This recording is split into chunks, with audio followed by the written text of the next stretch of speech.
वाक्यनश्चैव नरोत्तमम् देवीं सरस्वतीं व्यासं ततो जयमुदीरये हरिः ओं स्वस्तिस्तु सदा। ದೇವರ ಆದ್ಯಾವತಾರ ಅಂದರೆ ಮೊದಲನೇ ಅವತಾರ ಅಂತ ಪ್ರಸಿದ್ಧವಾದದ್ದು ವರಾಹಾವತಾರ. ಸಾಮಾನ್ಯವಾಗಿ ನಾವು ಮತ್ಸ್ಯಾವತಾರ ಭಗವಂತನದ್ದು ಪ್ರಥಮಾವತಾರ ಅಂತ ಅಂದುಕೊಂಡಿದ್ದೇವೆ. ಆದರೆ ದೇವರ ಪ್ರಥಮಾವತಾರ ಅದು ವರಾಹಾವತಾರ. ಆದ್ಯೋವತಾರ ಪುರುಷ ಅಂತ ಹೇಳುವಾಗ ಚಿತ್ರೋದ್ಧತ ಕ್ಷಿತಿತಲೋದ್ಧರಣಾಯ ಬಿಭ್ರತ್ ಕ್ರೌಡೀಂ ತನೂಂ ಸಕಲ ಯಜ್ಞಮಯೀಂ ಅನಂತಃ ಅಂತ ತಿಳಿಸಿಕೊಡುವಾಗ ಅನಂತನಾಮಕನಾದ ನಾರಾಯಣ ಆರಂಭದಲ್ಲಿ ತಾನು ಸ್ವೀಕಾರವನ್ನು ಮಾಡಿಕೊಂಡಂಥ ಒಂದು ಉತ್ಕೃಷ್ಟವಾದ ಅವತಾರ ಅದು ವರಾಹಾವತಾರ. ವರ ಅಹ ದಿನಗಳಿಗೆ ಶ್ರೇಷ್ಠವಾದ ದಿನವನ್ನು ಮಾಡಿದಂತಹ ಒಂದು ಅವತಾರ. ದಿನಗಳು ಶ್ರೇಷ್ಠವಾಗೋದು ಯಾವಾಗ ಅಂತಂದಾಗ ಆರೋಗ್ಯಪೂರ್ಣವಾಗಿದ್ದಾಗ. ಇವತ್ತು ದಿನ ಸಾರ್ಥಕವಾಯ್ತಪ್ಪ ಅಂತ ಅಂದುಕೊಳ್ಳೋದು ಯಾವಾಗ? ಚೆನ್ನಾಗಿ ಆರೋಗ್ಯ ಇದ್ದಾಗ.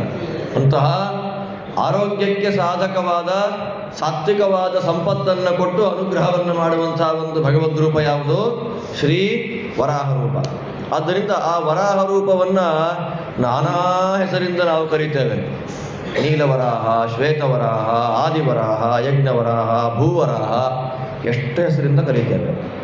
ಶಾಸ್ತ್ರ ಎರಡು ರೀತಿಯಾಗಿ ವರಾಹಾವತಾರಗಳನ್ನು ಭಗವಂತ ಸ್ವೀಕಾರ ಮಾಡಿದ್ದಾನೆ ಅಂತ ಹೇಳುತ್ತೆ. ಮೊದಲನೇ ವರಾಹಾವತಾರ ಯಾವುದು? ಶ್ವೇತವರಾಹ. ಎರಡನೇ ವರಾಹ ಯಾವುದು? ನೀಲವರಾಹ. ಆ ಎರಡೂ ಅವತಾರಗಳು. ಶ್ವೇತವರಾಹ ಸನ್ನಿಹಿತನಾಗಿರ್ತಕ್ಕಂಥ ಕ್ಷೇತ್ರ ಯಾವುದು? ಶ್ರೀ, ಅದೊಂದು ಸ್ವಯಂ ವ್ಯಕ್ತ ಕ್ಷೇತ್ರ. ಅದಾದಮೇಲೆ ನೀಲವರಾಹ ಸನ್ನಿಹಿತನಾದಂತಹ ಕ್ಷೇತ್ರ ಯಾವುದು?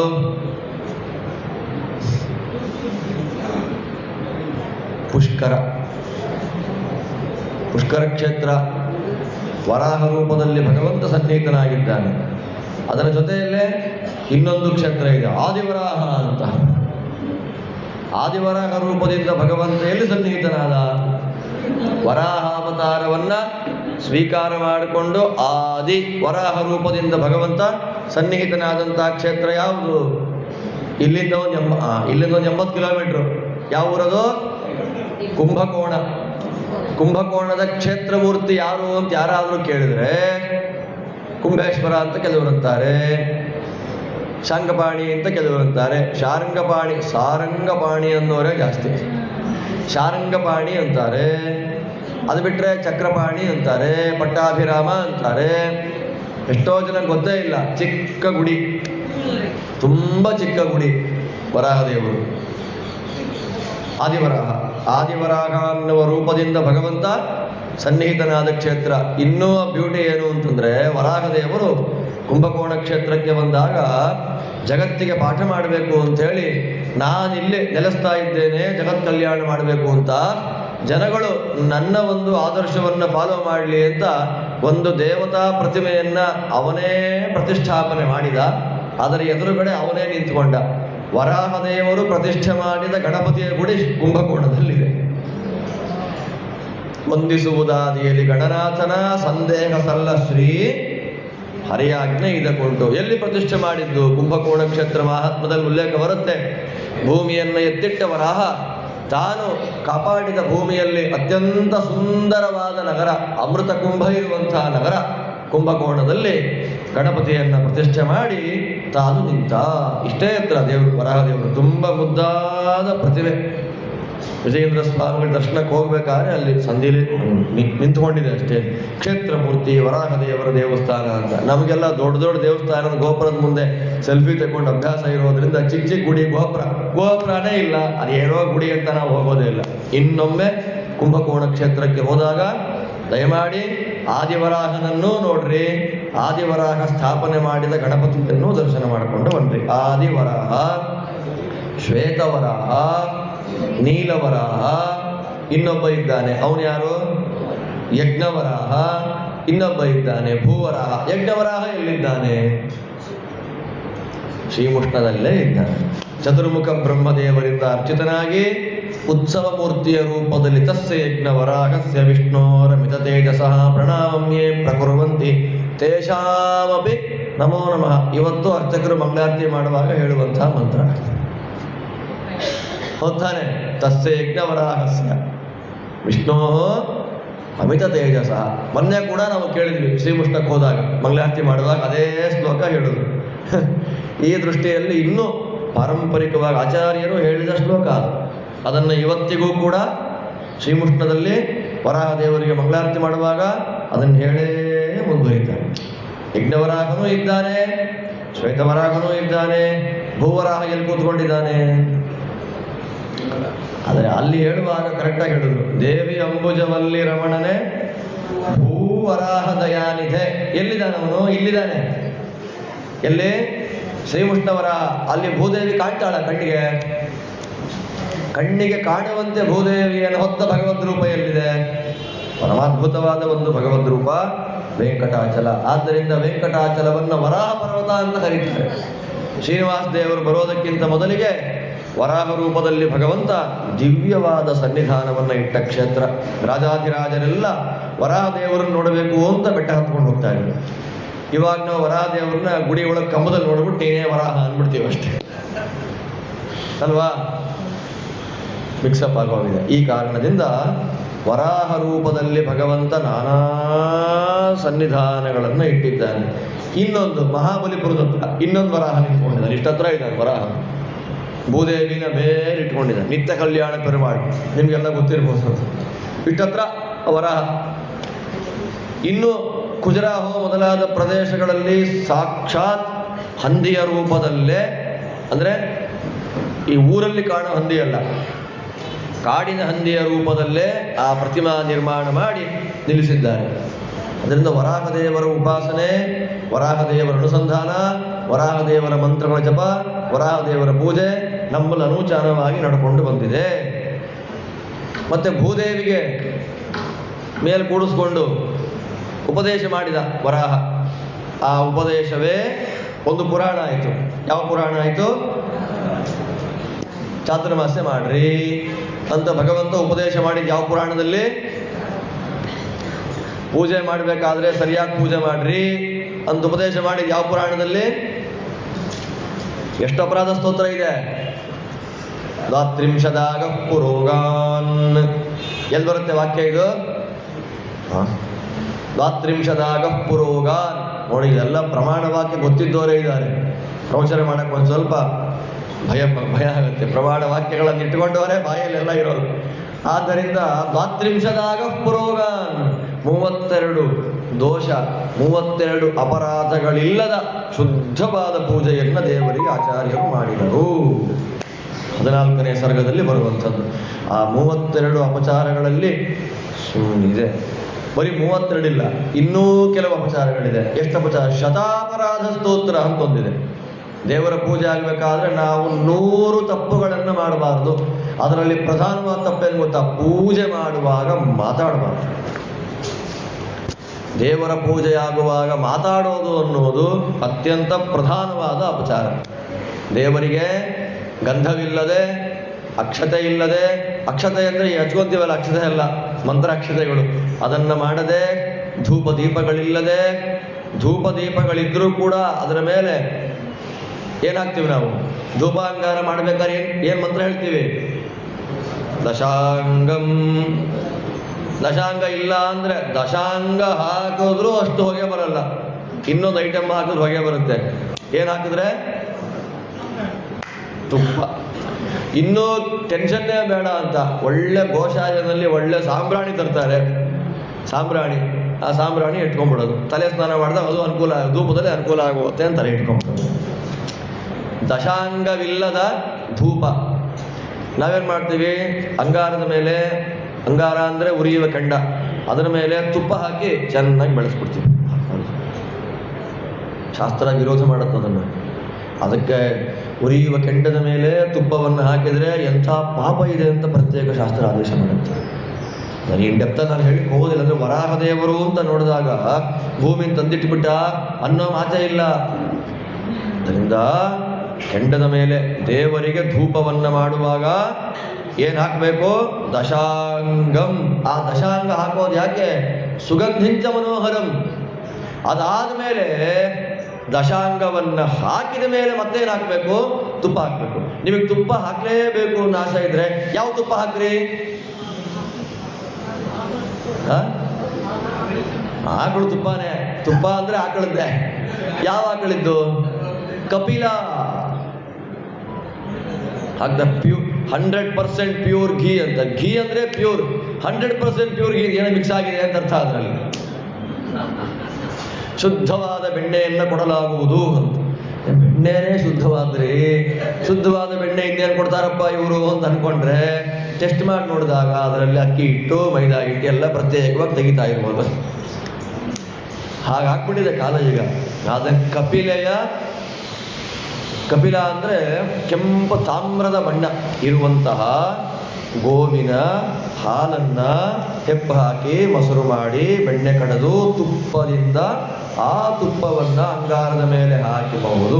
ಯಾವುದೋ ತಂದುಬಿಡ್ತು ಅಂತ ಅಂದ್ಬಿಟ್ಟು ನಮ್ಮೂರಲ್ಲಿ ಯಾವುದೋ ಒಂದು ಸಿಗುತ್ತೆ ಅಂತ ಅದನ್ನು ಹಾಕಿಬಿಟ್ರೆ ಕೇವಲ ತುಪ್ಪವನ್ನು ಹಾಕಬಾರ್ದು. ದಶಾಂಗ ಹಾಕಿ ತುಪ್ಪ ಹಾಕಬೇಕು. ಅದು ಹಾಕಲಿಲ್ಲ ಅಂದ್ರೆ ಒಂದು ಅಪಚಾರ. ಆಚಾರ್ಯ ನಿಮ್ಮ ಅಪಚಾರವೇ ಇಷ್ಟುದ್ದಾಗೋಯ್ತು, ಪೂಜೆ ಯಾಕೆ ಮಾಡ್ಬೇಕು ಹೇಳಿ? ಫಸ್ಟ್ ಆಫ್ ಆಲ್ ಪೂಜೆನೇ ಬೇಡ. ಪೂಜೆ ಮಾಡಿದ್ರೆ ತಾನೇ ಅಪಚಾರ ಆಗೋದು. ಪೂಜೆನೇ ಬೇಡ. ಶಾಸ್ತ್ರ ಆದೇಶ ಮಾಡುತ್ತೆ ಅಷ್ಟೆಲ್ಲ ಅಪಚಾರಗಳನ್ನು ಮಾಡಬೇಡಿ ಅಂತ ಹೇಳಿದ ದೇವರು ಎಲ್ಲ ಅಪಚಾರ ಮಾಡಿದರೂ ಕೂಡ ಒಂದರಿಂದ ಅವನು ಸಂತೃಪ್ತನಾಗ್ತಾನೆ. ಸ್ವಾಮಿ, ನಾನು ಮಹಾ ಅಪರಾಧಿ, ಕ್ಷಮಾ ಮಾಡು, ಮುಟ್ಟುವ ಸೌಭಾಗ್ಯವನ್ನು ಕೊಡು ಅಂತ ಪ್ರಾರ್ಥನೆ ಮಾಡಿ ಬೆಳಗೆದ್ದು ಯಾವಾಗ ಶಾಲಗ್ರಾಮ ಸ್ಪರ್ಶ ಮಾಡ್ತೇನೋ ಅಂತ ಮುಟ್ಟಿಬಿಟ್ರೆ ಎಲ್ಲ ಅಪರಾಧಗಳನ್ನ ಕ್ಷಮಿಸಿಬಿಡ್ತಾನೆ ದೇವರು. ಅವ್ರಿಗೆ ಅದು ಬೇಕು, ಇದು ಬೇಕು, ಅದರಿಂದ ಪೂಜೆ ಮಾಡ್ರಿ. ಅವನು ಕೇಳೋದು ಒಂದೇ, 8 ಹೂವುಗಳನ್ನು ನನಗೆ ಹಾಕ್ರಿ. ವರಾಹದೇವರು ಹೇಳಿದ ಮಾತು. ವರಾಹದೇವರ ಚರಿತ್ರೆಗೆ ಪ್ರವೇಶ ಮಾಡೋದಕ್ಕಿಂತ ಮೊದಲು ವರಾಹದೇವರ ವೈಭವ ತಿಳ್ಕೊಂಡು ಪ್ರವೇಶ ಮಾಡೋಣ. ವರಾಹದೇವರು ಏನು ಹೇಳ್ತಾರೆ? ನನಗೆ 8 ಹೂವು ಕೊಡ್ರಪ್ಪ ಸಾಕು. ಯಾವುದು? ಸಂಪಿಗೆನ, ಮಲ್ಲಿಗೆನ? ಹಾರ ಹಾಕ್ಬಿಟ್ರೆ ನಮ್ಮ ಕುತ್ತಿಗೆನೆ ಮುರಿದು ಹೋಗ್ಬೇಕು ಅಂತ ಹಾರ. ಆ ಹಾರಗಳ ದೇವ್ರಿಗೆ ಹಾಕಬೇಕಾದ್ದು ಅಹಿಂಸಾ ಪ್ರಥಮಂ ಪುಷ್ಪಂ. ಹಿಂಸಾ ಮಾತು.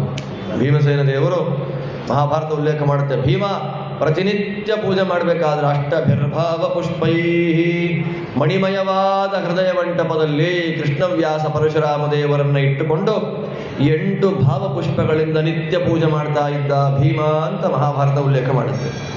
ಅದರಲ್ಲಿ ಮೊದಲನೇ ಪುಷ್ಪ ಯಾವುದು? ಅಹಿಂಸಾ. ಬೇರೆಯವರಿಗೆ ನಾನು ಹಿಂಸೆಯನ್ನ ಕೊಡೋದಿಲ್ಲ. ಹಿಂಸೆ ಅನ್ನೋದು 3 ಥರ. ದೇಹದಿಂದ ಒಂದು ಹಿಂಸೆ, ಮಾತಿನಿಂದ ಒಂದು ಹಿಂಸೆ, ಮನಸ್ಸಿನಿಂದ ಹಿಂಸೆ. ಮನಸ್ಸಿನಲ್ಲಿಯೂ ನನ್ನಿಂದ ಬೇರೆಯವರಿಗೆ ಬೇಸರ ಆಗಬಾರದು. ಅದು ದೇವರಿಗೆ ನಾವು ಇಡಬೇಕಾದ ಮೊದಲನೇ ಹೂವು. ಎರಡನೇ ಹೂವು ಯಾವುದು? ಪುಷ್ಪಂ ಇಂದ್ರಿಯ ನಿಗ್ರಹ. ಇಂದ್ರಿಯ ನಿಗ್ರಹ ಅಂತನ್ನೋದು ನನ್ನನ್ನು ನಾನು ಕಂಟ್ರೋಲ್ ಮಾಡಿಕೊಂಡು ಮಾಡ್ತೇನೆ. ಸರ್ವೇಂದ್ರಿಯ, ಸಕಲೇಂದ್ರಿಯಗಳು ನಿನ್ನ ಪೂಜೆಗೇ ಉಪಯೋಗ ಆಗಲಿ. ಸರ್ವಭೂತ ದಯಾ ಪುಷ್ಪಂ, ಕ್ಷಮಾ ಪುಷ್ಪಂ, ವಿಶಿಷ್ಯತೆ ಶಾಂತಿ ಪುಷ್ಪಂ, ತಪಃ ಪುಷ್ಪಂ ಅಂತ ಅದರ ಬಗ್ಗೆ ಹೇಳ್ತಾ ಹೋದ್ರೆ ಒಂದು ವರಾಹ ಚರಿತ್ರೆ ಮುಗಿಯಲ್ಲ. ಇರಲಿ, 8 ಭಾವ ಪುಷ್ಪಗಳನ್ನ. ಭಾವ ಅಂತಂದ್ರೆ ಏನು? ಭಕ್ತಿ. ಭಾವ ಅಂದ್ರೆ ಭಕ್ತಿ. ಭಕ್ತಿಯಿಂದ ಕೂಡಿದ ಒಳಗಿನ ಅನುಸಂಧಾನವನ್ನು ಮಾಡ್ತಾ ದೇವರಿಗೆ ಅರ್ಪಣೆ ಮಾಡೋದು, ಅದನ್ನು ಮಾನಸಿಕ ಪೂಜೆ ಅಂತ ಕರೀತಾರೆ. ಅದರಿಂದ ವರಾಹದೇವರು ನಮಗೆ ಭೂಮಿಯ ಮೂಲಕ ತಿಳಿಸಿಬಿಡುವ ದೊಡ್ಡ ಸಂದೇಶ ಯಾವುದು? ನನ್ನನ್ನು ಸರಿಯಾಗಿ ತಪ್ಪಿಲ್ಲದೆ ಶುದ್ಧವಾದ ಕ್ರಮದಲ್ಲಿ ನಿಮಗೇನು ಪದಾರ್ಥ ಇದೆಯೋ ಅದನ್ನೇ ಕೃಷ್ಣಾದಿನಿಗೆ ಅರ್ಪಣೆ ಅಂತ ಅಂದುಕೊಂಡು ನನ್ನ ಆರಾಧನೆ ಮಾಡಿಬಿಡಿ. ಆ ದ್ವಾತ್ರಿಂಶ ಅಪರಾಧದಲ್ಲಿ ಒಂದು ಏನು ಅಂತಂದರೆ, ಆಹಾರ ಪದಾರ್ಥ ನೋಡ್ತೀವಿ ಎಲ್ರಿಗೂ ನನ್ನಿಂದ ಶುರು ಮಾಡ್ಕೊಂಡು ಮಾಡೋ ತಪ್ಪು. ಆಹಾರ ಪದಾರ್ಥ ನೈವೇದ್ಯಕ್ಕೆ ತಂದು ಮುಂದೆ ಇಟ್ಬಿಟ್ಟಿರ್ತಾರೆ. ತಂದು ಮುಂದೆ ಇಟ್ಟಾಗ ಅದನ್ನು ನೋಡಿದಾಗಲೇ ಅಭ್ಯಾಸ ಇರೋ ಗೊತ್ತಾಗುತ್ತೆ, ಸ್ವಲ್ಪ ಒಗ್ಗರಣೆ ಕಡಿಮೆ ಆಗಿದೆ ಅದಕ್ಕೆ ಅಂತ. ಚಿತ್ರಾನ್ನ ಅಂತ ನೈವೇದ್ಯ ಮಾಡಿ ತಂದಿಟ್ರು ದೇವರ ಮುಂದೆ. ನಮಗೆ ಬರೀ ಅನ್ನ ಸಿಗಬಾರ್ದು, ಕಟುಕೊಟ್ಟು ಅಂತ ಕಡಲೆಬೇಳೆ ಉದ್ದಿನ ಬೇಳೆ ಸಿಗ್ತಾ ಇರುತ್ತೆ. ಅದೇನು ಚಿತ್ರಾನ್ನ ಅಪ್ಪ ತಂದಿಟ್ರು ಅದು ನೈವೇದ್ಯ, ಕಡಲೆಬೇಳೆನೇ ಹಾಕಿಲ್ಲ ಇದಕ್ಕೆ ತಂದುಕೊಂಡು ಬಿಟ್ರೆ ನೀನು ತಿಂದ ಹಾಗೆ. ನೀನು ತಿಂದಿದ್ದನ್ನ ಪಾತ್ರೋಚ್ಚಿಷ್ಟವನ್ನು ಭಗವಂತನಿಗೆ ಕೊಟ್ಟ. ನನ್ನಿಂದ ಶುರು ಮಾಡಿಕೊಂಡು ಮಾಡುವಂತಹ ತಪ್ಪು. ಆದ್ದರಿಂದಲೇ ಪದಾರ್ಥಗಳನ್ನ ಮುಚ್ಚಿ ತರ್ತಾರೆ. ಹಂಗೆ ತೆಗೆದು ತಂದುಬಿಟ್ಟು ನೋಡ್ರಿ ಎಷ್ಟೆಷ್ಟೆಲ್ಲ ತಿನ್ಬಿಡ್ತಾರೆ, ಒಳಗಿನ್ನೇನು ಹಾಕೊಂಡು ತಿನ್ಬಿಡ್ತಾರೆ ಅಂತ. ಅದಕ್ಕೋಸ್ಕರ ಕೆಲವು ಕಡೆ ನೈವೇದ್ಯ ಆಗ್ತಾ ಇದ್ದಾಗೆ ರಪಕ್ಕಂತ ತೆರೆ ಎಳೆದು ಬಿಡ್ತಾರೆ. ತೆರೆ ಎಳೆದಾಗ ಒಳಗೆ ಏನಾಗುತ್ತೆ ನಮ್ಗೇನು ಗೊತ್ತಾಗಲ್ಲ. ಬರುವಾಗ ಅರ್ಧ ಪಾತ್ರ ಖಾಲಿ ಆಗೋಗಿರುತ್ತಲ್ಲೇ. ಕೈ ತೊಳ್ಕೊಳಕ್ಕೆ ನೀರಿಲ್ಲ ಅಂದಾಗ ಪ್ಲಾನ್ ಮಾಡಿಬಿಟ್ವಿ. ಅದಕ್ಕೆ ಏನು ಮಾಡಿದ್ವಿ ನಾವು, ಕಂಬ ಕೊರೆಸ್ಬಿಟ್ರೆ ಆಗೋ ಶುದ್ಧ ಆಗೋಯ್ತು, ನೀರಾಗೋಯ್ತದು ಅಂತ. ಈ ಎಲ್ಲ ಕಾರಣಗಳಿಂದ ನೈವೇದ್ಯ ಪದಾರ್ಥ, ಉಪ್ಪಿನಲ್ಲಿ ಎಷ್ಟು ಭಗವದ್ ರೂಪ ಇದೆ ನಿಮಗೆಲ್ಲ ಗೊತ್ತೇ ಇದೆ. ಸಕ್ಕರೆಯಲ್ಲಿ ಎಷ್ಟು, ತುಪ್ಪದಲ್ಲಿ ಎಷ್ಟು, ಅನ್ನದಲ್ಲಿ ಎಷ್ಟು, ಆ ಎಲ್ಲ ಭಗವದ್ ರೂಪವನ್ನು ಸೇರಿಸೋದೆ. ನೈವೇದ್ಯ ಪದಾರ್ಥದ ರುಚಿ ಹೇಗಿದೆ ಅಂತ ನಾವು ಮನಸ್ಸಿನಲ್ಲಿಯೂ ಕಲ್ಪನೆ ಮಾಡಿಕೊಳ್ಳಬಾರದು. ಹಾಗೆ ಕಲ್ಪನೆ ಮಾಡಿಕೊಂಡ್ರೆ ಅದೊಂದು ಅಪರಾಧ. ಅದಕ್ಕೋಸ್ಕರ ಅಲ್ವಾ ನೈವೇದ್ಯ ಪದಾರ್ಥ ಇಟ್ಟು ಅಭಿಗಾರವನ್ನು ಮಾಡಿ ತೀರ್ಥ ತುಳಸಿಯನ್ನು ಹಾಕಿ ಮುಖ ಮುಚ್ಕೊಂಡ್ಬಿಡೋದು. ನೋಡಕ್ಕಾಗಲ್ಲ ಅಂತಲ್ಲ, ನಾರಾಯಣ ಮಂತ್ರ ಜಪ ಮಾಡ್ತಾ ಇರೋದು. ಒಂದಷ್ಟು ಜಪ, 1008 ಜಪ ಅಂತ ಆದೇಶ ಇದೆ. ಜಪ ಆದಮೇಲೆ ತಕ್ಷಣಕ್ಕೆ ಅದನ್ನು ಹಾಗೇ ಬಾಳೆ ಎಲೆಯೋ ಒಂದು ತಟ್ಟೆಯಲ್ಲೋ ಮುಚ್ಚಿ ತಗೊಂಡು ಹೋಗಿ ವೈಶ್ವದೇವಾದಿಗಳ ನಂತರದಲ್ಲಿ ದೇವರ ಪ್ರಸಾದ ಪರಮಥ ಪರಮಾನ್ನಂ ಪ್ರಾಪ್ತಮೇವ ಅಪ್ರಯಾಸಂ ಪ್ರಭುರಿಹ ಬುಭುಜಯಸೌ ವೇದವಾದ ಪ್ರವೀಣ ಅಜಿತ ಪರಮಭಕ್ತ್ಯ ಸಂತತಂ ಮನ್ಯಮಾನಃ ಸಕಲ ಜಗದಧೀಶಃ ಪ್ರಿಯತಾಂ ಶೌರಿರಿತ್ಥಂ. ಆಚಾರ್ಯರು ಊಟ ಮಾಡಬೇಕಾದ್ರೆ ನಾನು ಊಟ ಮಾಡುವ ಈ ಪ್ರಸಂಗದಿಂದ ಶ್ರೀಕೃಷ್ಣ ಸುಪ್ರೀತನಾಗಲಿ, ನಾನೀಗ ತಿಂತಾ ಇರ್ತಕ್ಕ ಪರಮಾನ್ನ ಕೃಷ್ಣ ಪ್ರೀತಿಗದು ಕಾರಣವಾಗಲಿ. ಊಟ ಮಾಡಬೇಕಾದ್ರೆ ಅನುಸಂಧಾನ ಆಚಾರ್ಯರು ತೋರಿಸಿಕೊಟ್ಟ. ಪಂಡಿತಾಚಾರ್ಯರು ಎಷ್ಟು ಸೂಕ್ಷ್ಮವಾಗಿ ಗಮನಿಸ್ತಾ ಇದ್ರು ಆಚಾರ್ಯರನ್ನ ಅಂತ. ಊಟ ಹೇಗೆ ಮಾಡ್ತಾ ಇದ್ರು, ಊಟ ಮಾಡುವಾಗ ಅವರ ಅನುಸಂಧಾನ ಹೇಗಿತ್ತು ಅನ್ನೋದನ್ನ ಅನ್ನದ ಮುಂದೆ ಕೂತಾಗ ಕೈ ಮುಗಿದು, ಕೃಷ್ಣ ನೀನು ನೋಡಿದ ಅನ್ನ ಇದು ನಿನ್ನದ್ದೇ ಅಭಿನ್ನವಾದ ವೈಶ್ವಾನರನ ಒಳಗೆ ಹೋಗ್ತಾ ಇದೆ, ಸುಪ್ರೀತನಾಗು ಸ್ವಾಮಿ, ಪ್ರಿಯತಾ ಶೌರಿಹಿ, ಶ್ರೀಕೃಷ್ಣ ಸುಪ್ರೀತನಾಗಿ ಅಂತ ಊಟ ಮಾಡ್ತಾ ಇದ್ರು. ಪರಮಾನ್ನ ಬರೀ ಪಾಯಸ ಒಂದೇ ಅಲ್ಲ, ಶ್ರೇಷ್ಠವಾದ ಅನ್ನ. ಆದ್ದರಿಂದ ದೇವರ ಪೂಜೆ ಮಾಡುವಾಗ ಆದಷ್ಟು ಇರುವ ಪದಾರ್ಥಗಳಲ್ಲೇ ಶುದ್ಧವಾಗಿ ಮಾಡತಕ್ಕದ್ದು. ಉಪಚಾರಗಳನ್ನು ಪ್ರತಿಯೊಬ್ಬರು ಮಾಡಲೇಬೇಕು. ಇದೊಂದು ನಿಯಮ. ಉಪಚಾರ ಪೂಜೆಗಳನ್ನು ಮಾಡಲೇಬೇಕು. ಶಿವಾಚಾರ್ಯ ನಿಜ ಬಾಯಲ್ಲಿ ಉಪಚಾರ ಮಾಡ್ತಾನೆ ಇರ್ತೀವಿ ದೇವರಿಗೆ ಅಂತ. ಆ ಉಪಚಾರ ಛತ್ರ, ಚಾಮರ, ವ್ಯಜನ, ಪಾದುಕ, ದರ್ಪಣ, ಈ 5 ದೇವರ ಪೂಜೆ ಮಾಡುವಾಗ ಮಿನಿಮಮ್. ಅದು ಬೆಳ್ಳಿದೋ ಬಂಗಾರದ್ದೋ ತಾಮ್ರದ್ದೋ ಏನೋ ನಮ್ಮ ಯೋಗ್ಯತಾ ಅನುಗುಣವಾಗಿ ದೇವರಿಗೆ, ನಮಗೆಲ್ಲವನ್ನ ಕೊಟ್ಟ ದೇವರಿಗೆ ಮಳೆ ಬಿಸಿಲು ಚಳಿ ಗಾಳಿಗೆ ನೆನೆದೇ ಇರುವಂತೆ ನಮಗೊಂದು ಸೂರು ಕೊಟ್ಟಿದ್ದಾನೆ. ಎಷ್ಟೋ ಜನ ಹರ್ಕೊಂಡು ಹೋಗಿ ಸತ್ತೋಗ್ತಾ ಇರ್ತಾರೆ. ಏನಿಲ್ಲ, ನಾವೇನು ಕೊಡಬೇಕು ಅವರಿಗೆ? ಛತ್ರಿ ಕೊಡದೇ ಇದ್ರೆ, ಪಾದುಕೆಗಳನ್ನು ಕೊಡದೇ ಇದ್ರೆ, ನಮ್ಮಲ್ಲಿ ನಿಲುವುಗನ್ನಡಿ ಅಲ್ವಾ, ನಾವು ಚೇರ್ ಹಾಕೊಂಡು ನೋಡ್ಬೇಕಾಗತ್ತೆ. ಅಷ್ಟತ್ರ ಇರುತ್ತೆ ನಮ್ಮಲ್ಲಿ ಕನ್ನಡಿನ. ದೇವರಿಗೆ ತೋರಿಸೋದು ಮಾತ್ರ ಇಷ್ಟುದ್ದ. ಹಿಂಗೆ ಅಂದ್ಬಿಡ್ತೀವಿ. ಸ್ವೀಕಾರ ಮಾಡ್ಕೊಳ್ತಾನೆ ಸ್ವಾಮಿ. ಪಂಚೋಪಚಾರ ಪೂಜೆಗಳನ್ನು ಭಗವಂತನಿಗೆ ಅರ್ಪಣೆ ಮಾಡಲೇಬೇಕು ಅಂತ ನಿಯಮ. ಅದು ಮಾಡಲಿಲ್ಲ ಅಂದರೆ ಅದು ಅಪರಾಧ. ಈ ರೀತಿಯಾದ ಅಪರಾಧಗಳನ್ನೆಲ್ಲವನ್ನ ಸ್ವಾಮಿ ತೋರಿಸ್ತಾನೆ. ಕೊನೆ ಅಪರಾಧ ಯಾವುದು ಗೊತ್ತಾ? ಮನಸ್ಸಿಲ್ಲದೆ ಪೂಜೆ ಮಾಡೋದು. ಕೆಲವು ಮನೆಗಳಲ್ಲಿ ಹೆಂಡತಿ ನಿರ್ಮಾಲ್ಯ ತೀರ್ಥ ಇಲ್ಲ ಅಂದ್ರೆ ಕಾಫಿನೇ ತಗೊಳ್ಳೋಲ್ಲ, ಅವಳಿಗೋಸ್ಕರ ನಿರ್ಮಾಲ್ಯ ಮಾಡ್ಕೊಡೋದು. ನಾನು ನಿರ್ಮಾಲ್ಯ ಆಗಲೇಬೇಕು, ಆ ನಿರ್ಮಾಲ್ಯ ಆಗೋ ತನಕ ನಾನೇನು ತಿನ್ನೋದಿಲ್ಲ ಸಂಕಲ್ಪ ಇರುತ್ತೆ. ಇವನಿಗೆ ಇಷ್ಟೂ ಇಲ್ಲ, ಬಲವಂತವಾಗೆದ್ದು ಅದು ಏನೋ 10 ನಿಮಿಷಕ್ಕೆ ಮುಗಿಸ್ಕೊಳ್ಳೋಣ. ಮನಸ್ಸಿಲ್ಲದ ಪೂಜೆ ದೇವರಿಗೆ. ಎಲ್ಲ ಅಪರಾಧಗಳನ್ನ ಕ್ಷಮಿಸ್ತಾನೆ ದೇವರು, ಮನಸ್ಸಿಲ್ಲದ ಪೂಜೆಯನ್ನು ಮಾತ್ರ ತಗೊಳ್ಳೋಣ. ಮನಸ್ಸಿಂದ ಮಾಡಬೇಕು. ಮತ್ತಿನ್ನೊಂದು ಅಪರಾಧಗಳಲ್ಲಿ ಹೇಳದೇ ಇರತಕ್ಕ ದೊಡ್ಡ ಅಪರಾಧ, ಯಾರಾದರೂ ಪೂಜೆ ಮಾಡ್ತಾ ಎಷ್ಟೊತ್ತರೆ ಯಾವಾಗ ಮುಗಿಸ್ತೀರಾ ಅದನ್ನ? ಅದೇನು ಸುಮ್ಮನೆ ತೆಕ್ಕೊಂಡು ಹರಡ್ಕೊಂಡು ಕೂತ್ಕೊಂಡ್ಬಿಟ್ರೆ ನೀವೇನು ಸ್ವಾಮಿಗಳ ಓಹೋ ಸಂಸ್ಥಾನ ಪೂಜೆ ಇವ್ರದು ಅಂತೀವೋ ಅನ್ನಲ್ವಾ? ಒಪ್ಕೊಂಡ್ಬಿಡೋಣ ದೇವ್ರ ಮುಂದೆ. ಅದ್ ಏನ್ ಪೂಜೆ ಮಾಡ್ತಾರೋಪ್ಪ, ನಂಗಂತೂ ಅರ್ಥ. ಏನ್ ದೇವ್ರು ಸಾಕ್ಷಾತ್ ಕೂತ್ಕೊಂಡ್ಬಿಟ್ಟಿಯ ದೇವ್ರ ಮುಂದೆ ಅಂತ ಅನ್ನಬಾರ್ದು. ಯಾರ ಮನಸ್ಸಲ್ಲಿ ಯಾವ ಅನುಸಂಧಾನ ಹೇಗಿದೆಯೋ ನಮಗೇನು ಗೊತ್ತು, ಯಾವ ಹುತ್ತಲ್ಲಿ ಯಾವ ಆಗಿದೆಯೋ ನಮಗೇನು ಗೊತ್ತು. ಪೂಜೆ ಮಾಡುವ ಸಂದರ್ಭದಲ್ಲಿ ಪೂಜಕರ ಒಳಗೆ ನಿಂತು ಪೂಜೆ ಮಾಡ್ತಾ ಇರತಕ್ಕಂಥವರು ಲಕ್ಷ್ಮೀ ಬ್ರಹ್ಮದೇವರು, ರಮಾದೇವಿ ವಾಯುದೇವರು ಪೂಜಕನ ಒಳಗಿದ್ದು ಪೂಜೆ ಮಾಡ್ತಾ ಇದ್ದಾರೆ. ಸಾಕು ಪೂಜನ. ಇನ್ನೊಂದು ಕಡೆ ಗಂಟೆ ಹೊಡಿತಾ ಇದ್ರೆ ನಿಧಾನ ಹೊಡಿರಿ ಗಂಟೆ, ಏನ್ ಜೋರಾಗಿ. ಪಾಪ ರಾಕ್ಷಸರಿಗೆ ಒಬ್ಬ ನಿಧಾನ ಎದ್ದು ಹೋಗ್ಲಿ ಅವ್ರು ಇಲ್ಲಿಂದ ಅಂತ ಕಳಿಸ್ಬಾರ್ದಲ್ಲ ಅವ್ರನ್ನ.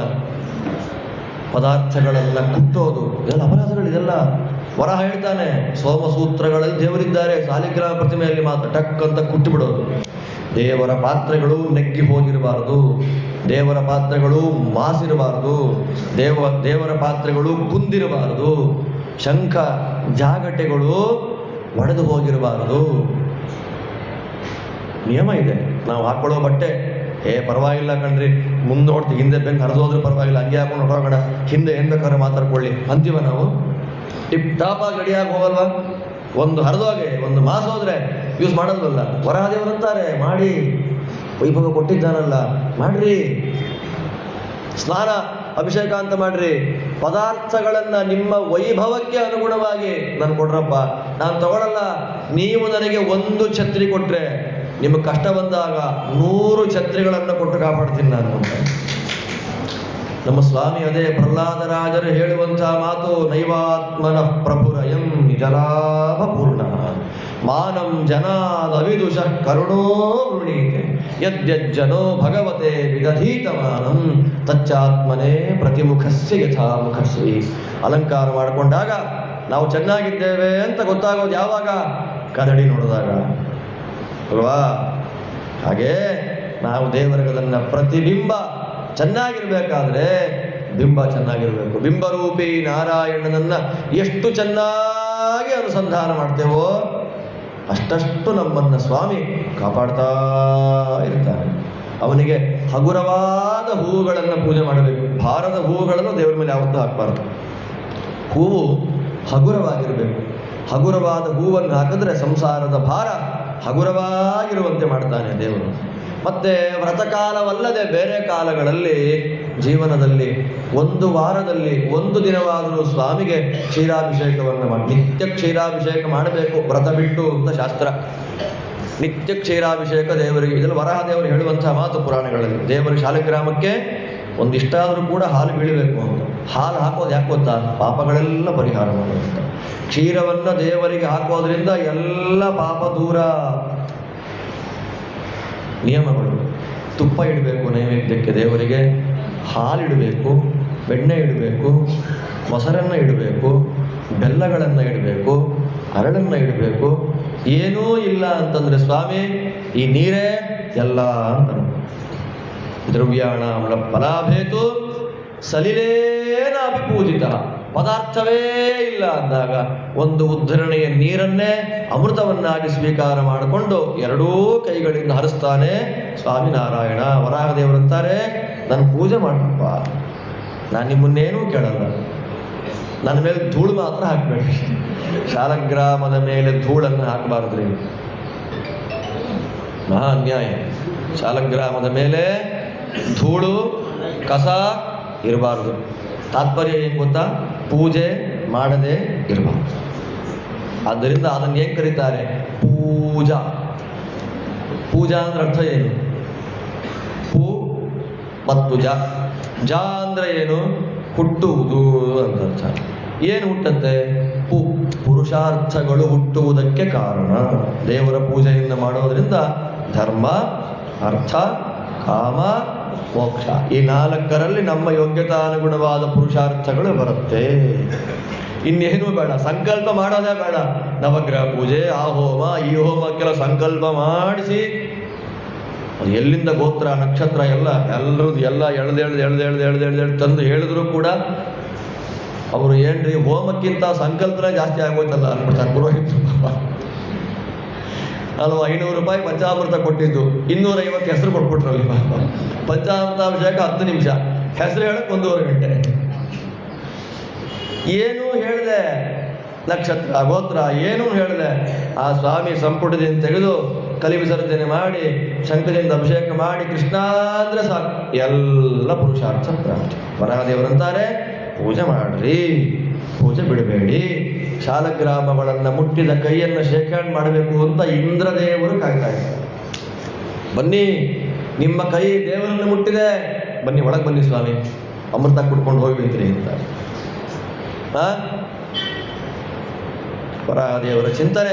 ಅಂಥ ವರಾಹ ರೂಪದ ಚರಿತ್ರೆಯನ್ನು ನಮಗೆ ವಿಸ್ತಾರವಾಗಿ ನೀವು ತಿಳಿಸ್ಕೊಡ್ಬೇಕು ಅಂತ ಪ್ರಾರ್ಥನೆ ಮಾಡ್ತಾರೆ ವಿದುರರು. ಆ ವರಾಹ ರೂಪ 2 ಅಂತ ನಾನು ಹೇಳಿದೆ. ಅದರಲ್ಲಿ 2ನೇ ವರಾಹ ರೂಪ 1ನೇ ವರಾಹ ರೂಪ ಮಿಕ್ಸ್ ಮಾಡ್ಕೊಂಡು ಹೇಳ್ತಾರೆ. ಚತುರ್ಮುಖ ಬ್ರಹ್ಮದೇವರ ಮಕ್ಕಳು ಮರೀಚಿಗಳು. ಆ ಮರೀಚಿಗಳ ಹೆಂಡತಿ ಕಲಾದೇವಿ. ಆ ಕಲಾದೇವಿಗೆ 2 ಮಕ್ಕಳು, ಕಶ್ಯಪ, ಪೂರ್ಣಿಮಂತ ಅಂತ ಹೇಳಿ.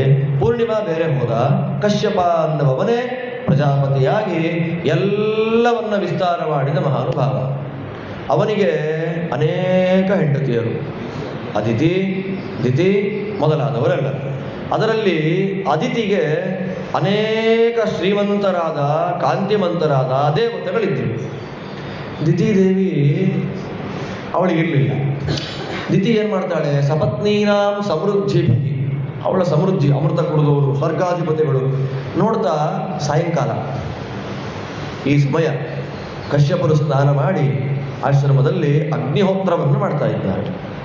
ಅಗ್ನಿಶಾಲೆಯಲ್ಲಿದ್ದಾರೆ. ಅಗ್ನಿಶಾಲೆಗೆ ಸುಮ್ಮನೆ ಪ್ರವೇಶ ಮಾಡೋ ಹಾಗೆ ಇಲ್ಲ. ಪ್ರಾಚೀನ ಕಾಲದಲ್ಲಿ ಋಷಿಮುನಿಗಳು ಹೊರಗೆ ಹೋಗಬೇಕು ಅಂತಂದ್ರೆ ಮನೆಯಲ್ಲಿರೋರನ್ನ ಕಾಪಾಡಕ್ಕೆ ಅಗ್ನಿಗೆ ಹೇಳಿ ಹೋಗ್ತಾ ಇದ್ರು.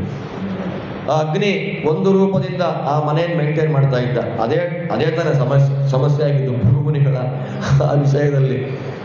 ಅವಳು ಇನ್ಯಾರನ್ನೋ ಪ್ರೀತಿ ಮಾಡಿದ್ಲು, ಅದು ಭೃಗುಮುನಿಗಳಾಗಿ ಆ ರಾಕ್ಷಸ ಬಂದು ತಗೊಂಡು ಹೋಗಿ ಅವಳು ಗರ್ಭಿಣಿ ಆಗಿದ್ದಾಗ, ಭೃಗುಮುನಿಗಳು ಹೊರಗೆ ಹೋಗಿದ್ದಾಗ ಏನಾಯ್ತು?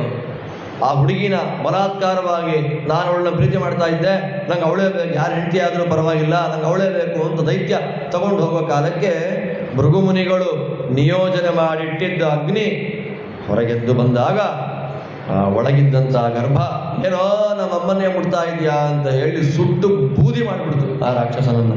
ಯಾರವರು? ಔರ್ವ ಮಹಾಮುನಿಗಳು. ತೊಡೆಯಿಂದಲೇ ಹೊರಗೆ ಬಂದ್ಬಿಟ್ರು ಅವರು. ನಮ್ಮಮ್ಮನೇ ನೀನು ಸಮಸ್ಯೆ ಕೊಡ್ತೀಯ ಅಂದ್ರೆ ಅಗ್ನಿ ಆ ಲೆವೆಲ್ಗೆ ರಕ್ಷಣೆ ಮಾಡ್ತಾ ಇದ್ದ. ಯಾಕೆ? ಅಗ್ನಿಯನ್ನು ಹಾಗೆ ನೋಡ್ಕೊಳ್ತಾ ಇದ್ರು ಅವರು. ಆದ್ದರಿಂದ ಅಗ್ನಿಯಾರಾಧನೆ, ಅಗ್ನಿಯ ಮಾಧ್ಯಮದಲ್ಲಿ ಉಪಾಸನೆ ಅತ್ಯಂತ ಪ್ರಧಾನವಾದದ್ದು. ನಮ್ಮಲ್ಲಿ ಅಗ್ನಿಹೋತ್ರ ಅನ್ನೋದು ಕೆಲವರಿಗೆ ಮಾತ್ರ ಸೀಮಿತ ಆಗೋಗಿದೆ. ನಮ್ಮ ಅಗ್ನಿಹೋತ್ರ ಅಂದರೆ ಯಾವುದು? ಪರವಾಗಿಲ್ಲ, ನೀರಲ್ಲೇ ಮಾಡಬಹುದು, ಏನು ದೋಷ ಇಲ್ಲ. ಅಗ್ನಿ ಉತ್ಪತ್ತಿ ಸ್ಥಾನ ಅದು ಅಲ್ವಾ, ದೋಷ ಇಲ್ಲ. ಆದರೆ ವ್ಯವಸ್ಥೆ ಇದ್ದಾಗ ವೈಶ್ವದೇವವನ್ನ ಮಾಡಲೇಬೇಕು. ಉಂಡ ಊಟ ಶುದ್ಧವಾದ ಅಹಿಂಸಾತ್ಮಕವಾದ ಊಟ ಆಗಬೇಕಾದ್ರೆ ಕುಟ್ಟಿದ್ದು, ಹುರಿದಿದ್ದು, ರುಬ್ಬಿದ್ದು, ಮಿಕ್ಸಿ ಮಾಡಿದ್ದು, ಬೇಯಿಸಿದ್ದು ಇದೆಲ್ಲ ಆಗುವಾಗ ಸೂಕ್ಷ್ಮ ಜೀವಿಗಳು ಅಯ್ಯಯ್ಯೋ ಅಂತ ಇರುತ್ತೆ ಅಲ್ವಾ. ಈ ಪ್ರಾಣಿಗಳನ್ನು ಕಡಿಯುವಾಗ ರಕ್ತ ಹೇಗೆ ಬರುತ್ತೆ? ಅದು ಕಣ್ಣಿಗೆ ಕಾಣುತ್ತೆ. ದಟ್ಟಿನ ಸೊಪ್ಪು ಹೆಚ್ಚಬೇಕಾದ್ರೆ ಹೆಚ್ಚಬೇಡವೋ, ನೋತಾ ಇದೆ ಅಂತ ಕೂಗ್ತಾ ಇದೆ ಆ ಜೀವ, ನಮ್ಮ ಕಣ್ಣಿಗೆ ಕಾಣ್ತಾ ಇಲ್ಲ. ಪ್ರಾಬ್ಲಮ್. ಸೂಕ್ಷ್ಮ ಜೀವಿಗಳು ಕಣ್ಣಿಗೆ ಕಾಣ್ತಾ ಇಲ್ಲ. ನಾವು ಸ್ವಪ್ನುಳಿ ಏವನ್ನಾಗಿತ್ತು, ಅಳ್ತಾ ಇದೆ ಇದು.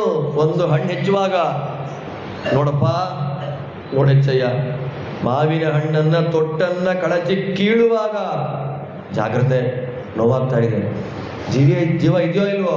ಆ ಎಲ್ಲ ತಿಂದ ಪಾಪ ಪರಿಹಾರ ಹೇಳ್ತಾರಲ್ಲ, ಕೊಂದು ಪಾಪ ತಿಂದು ಹೋಯಿತು ಅಂತ ಆಗಬಾರದು.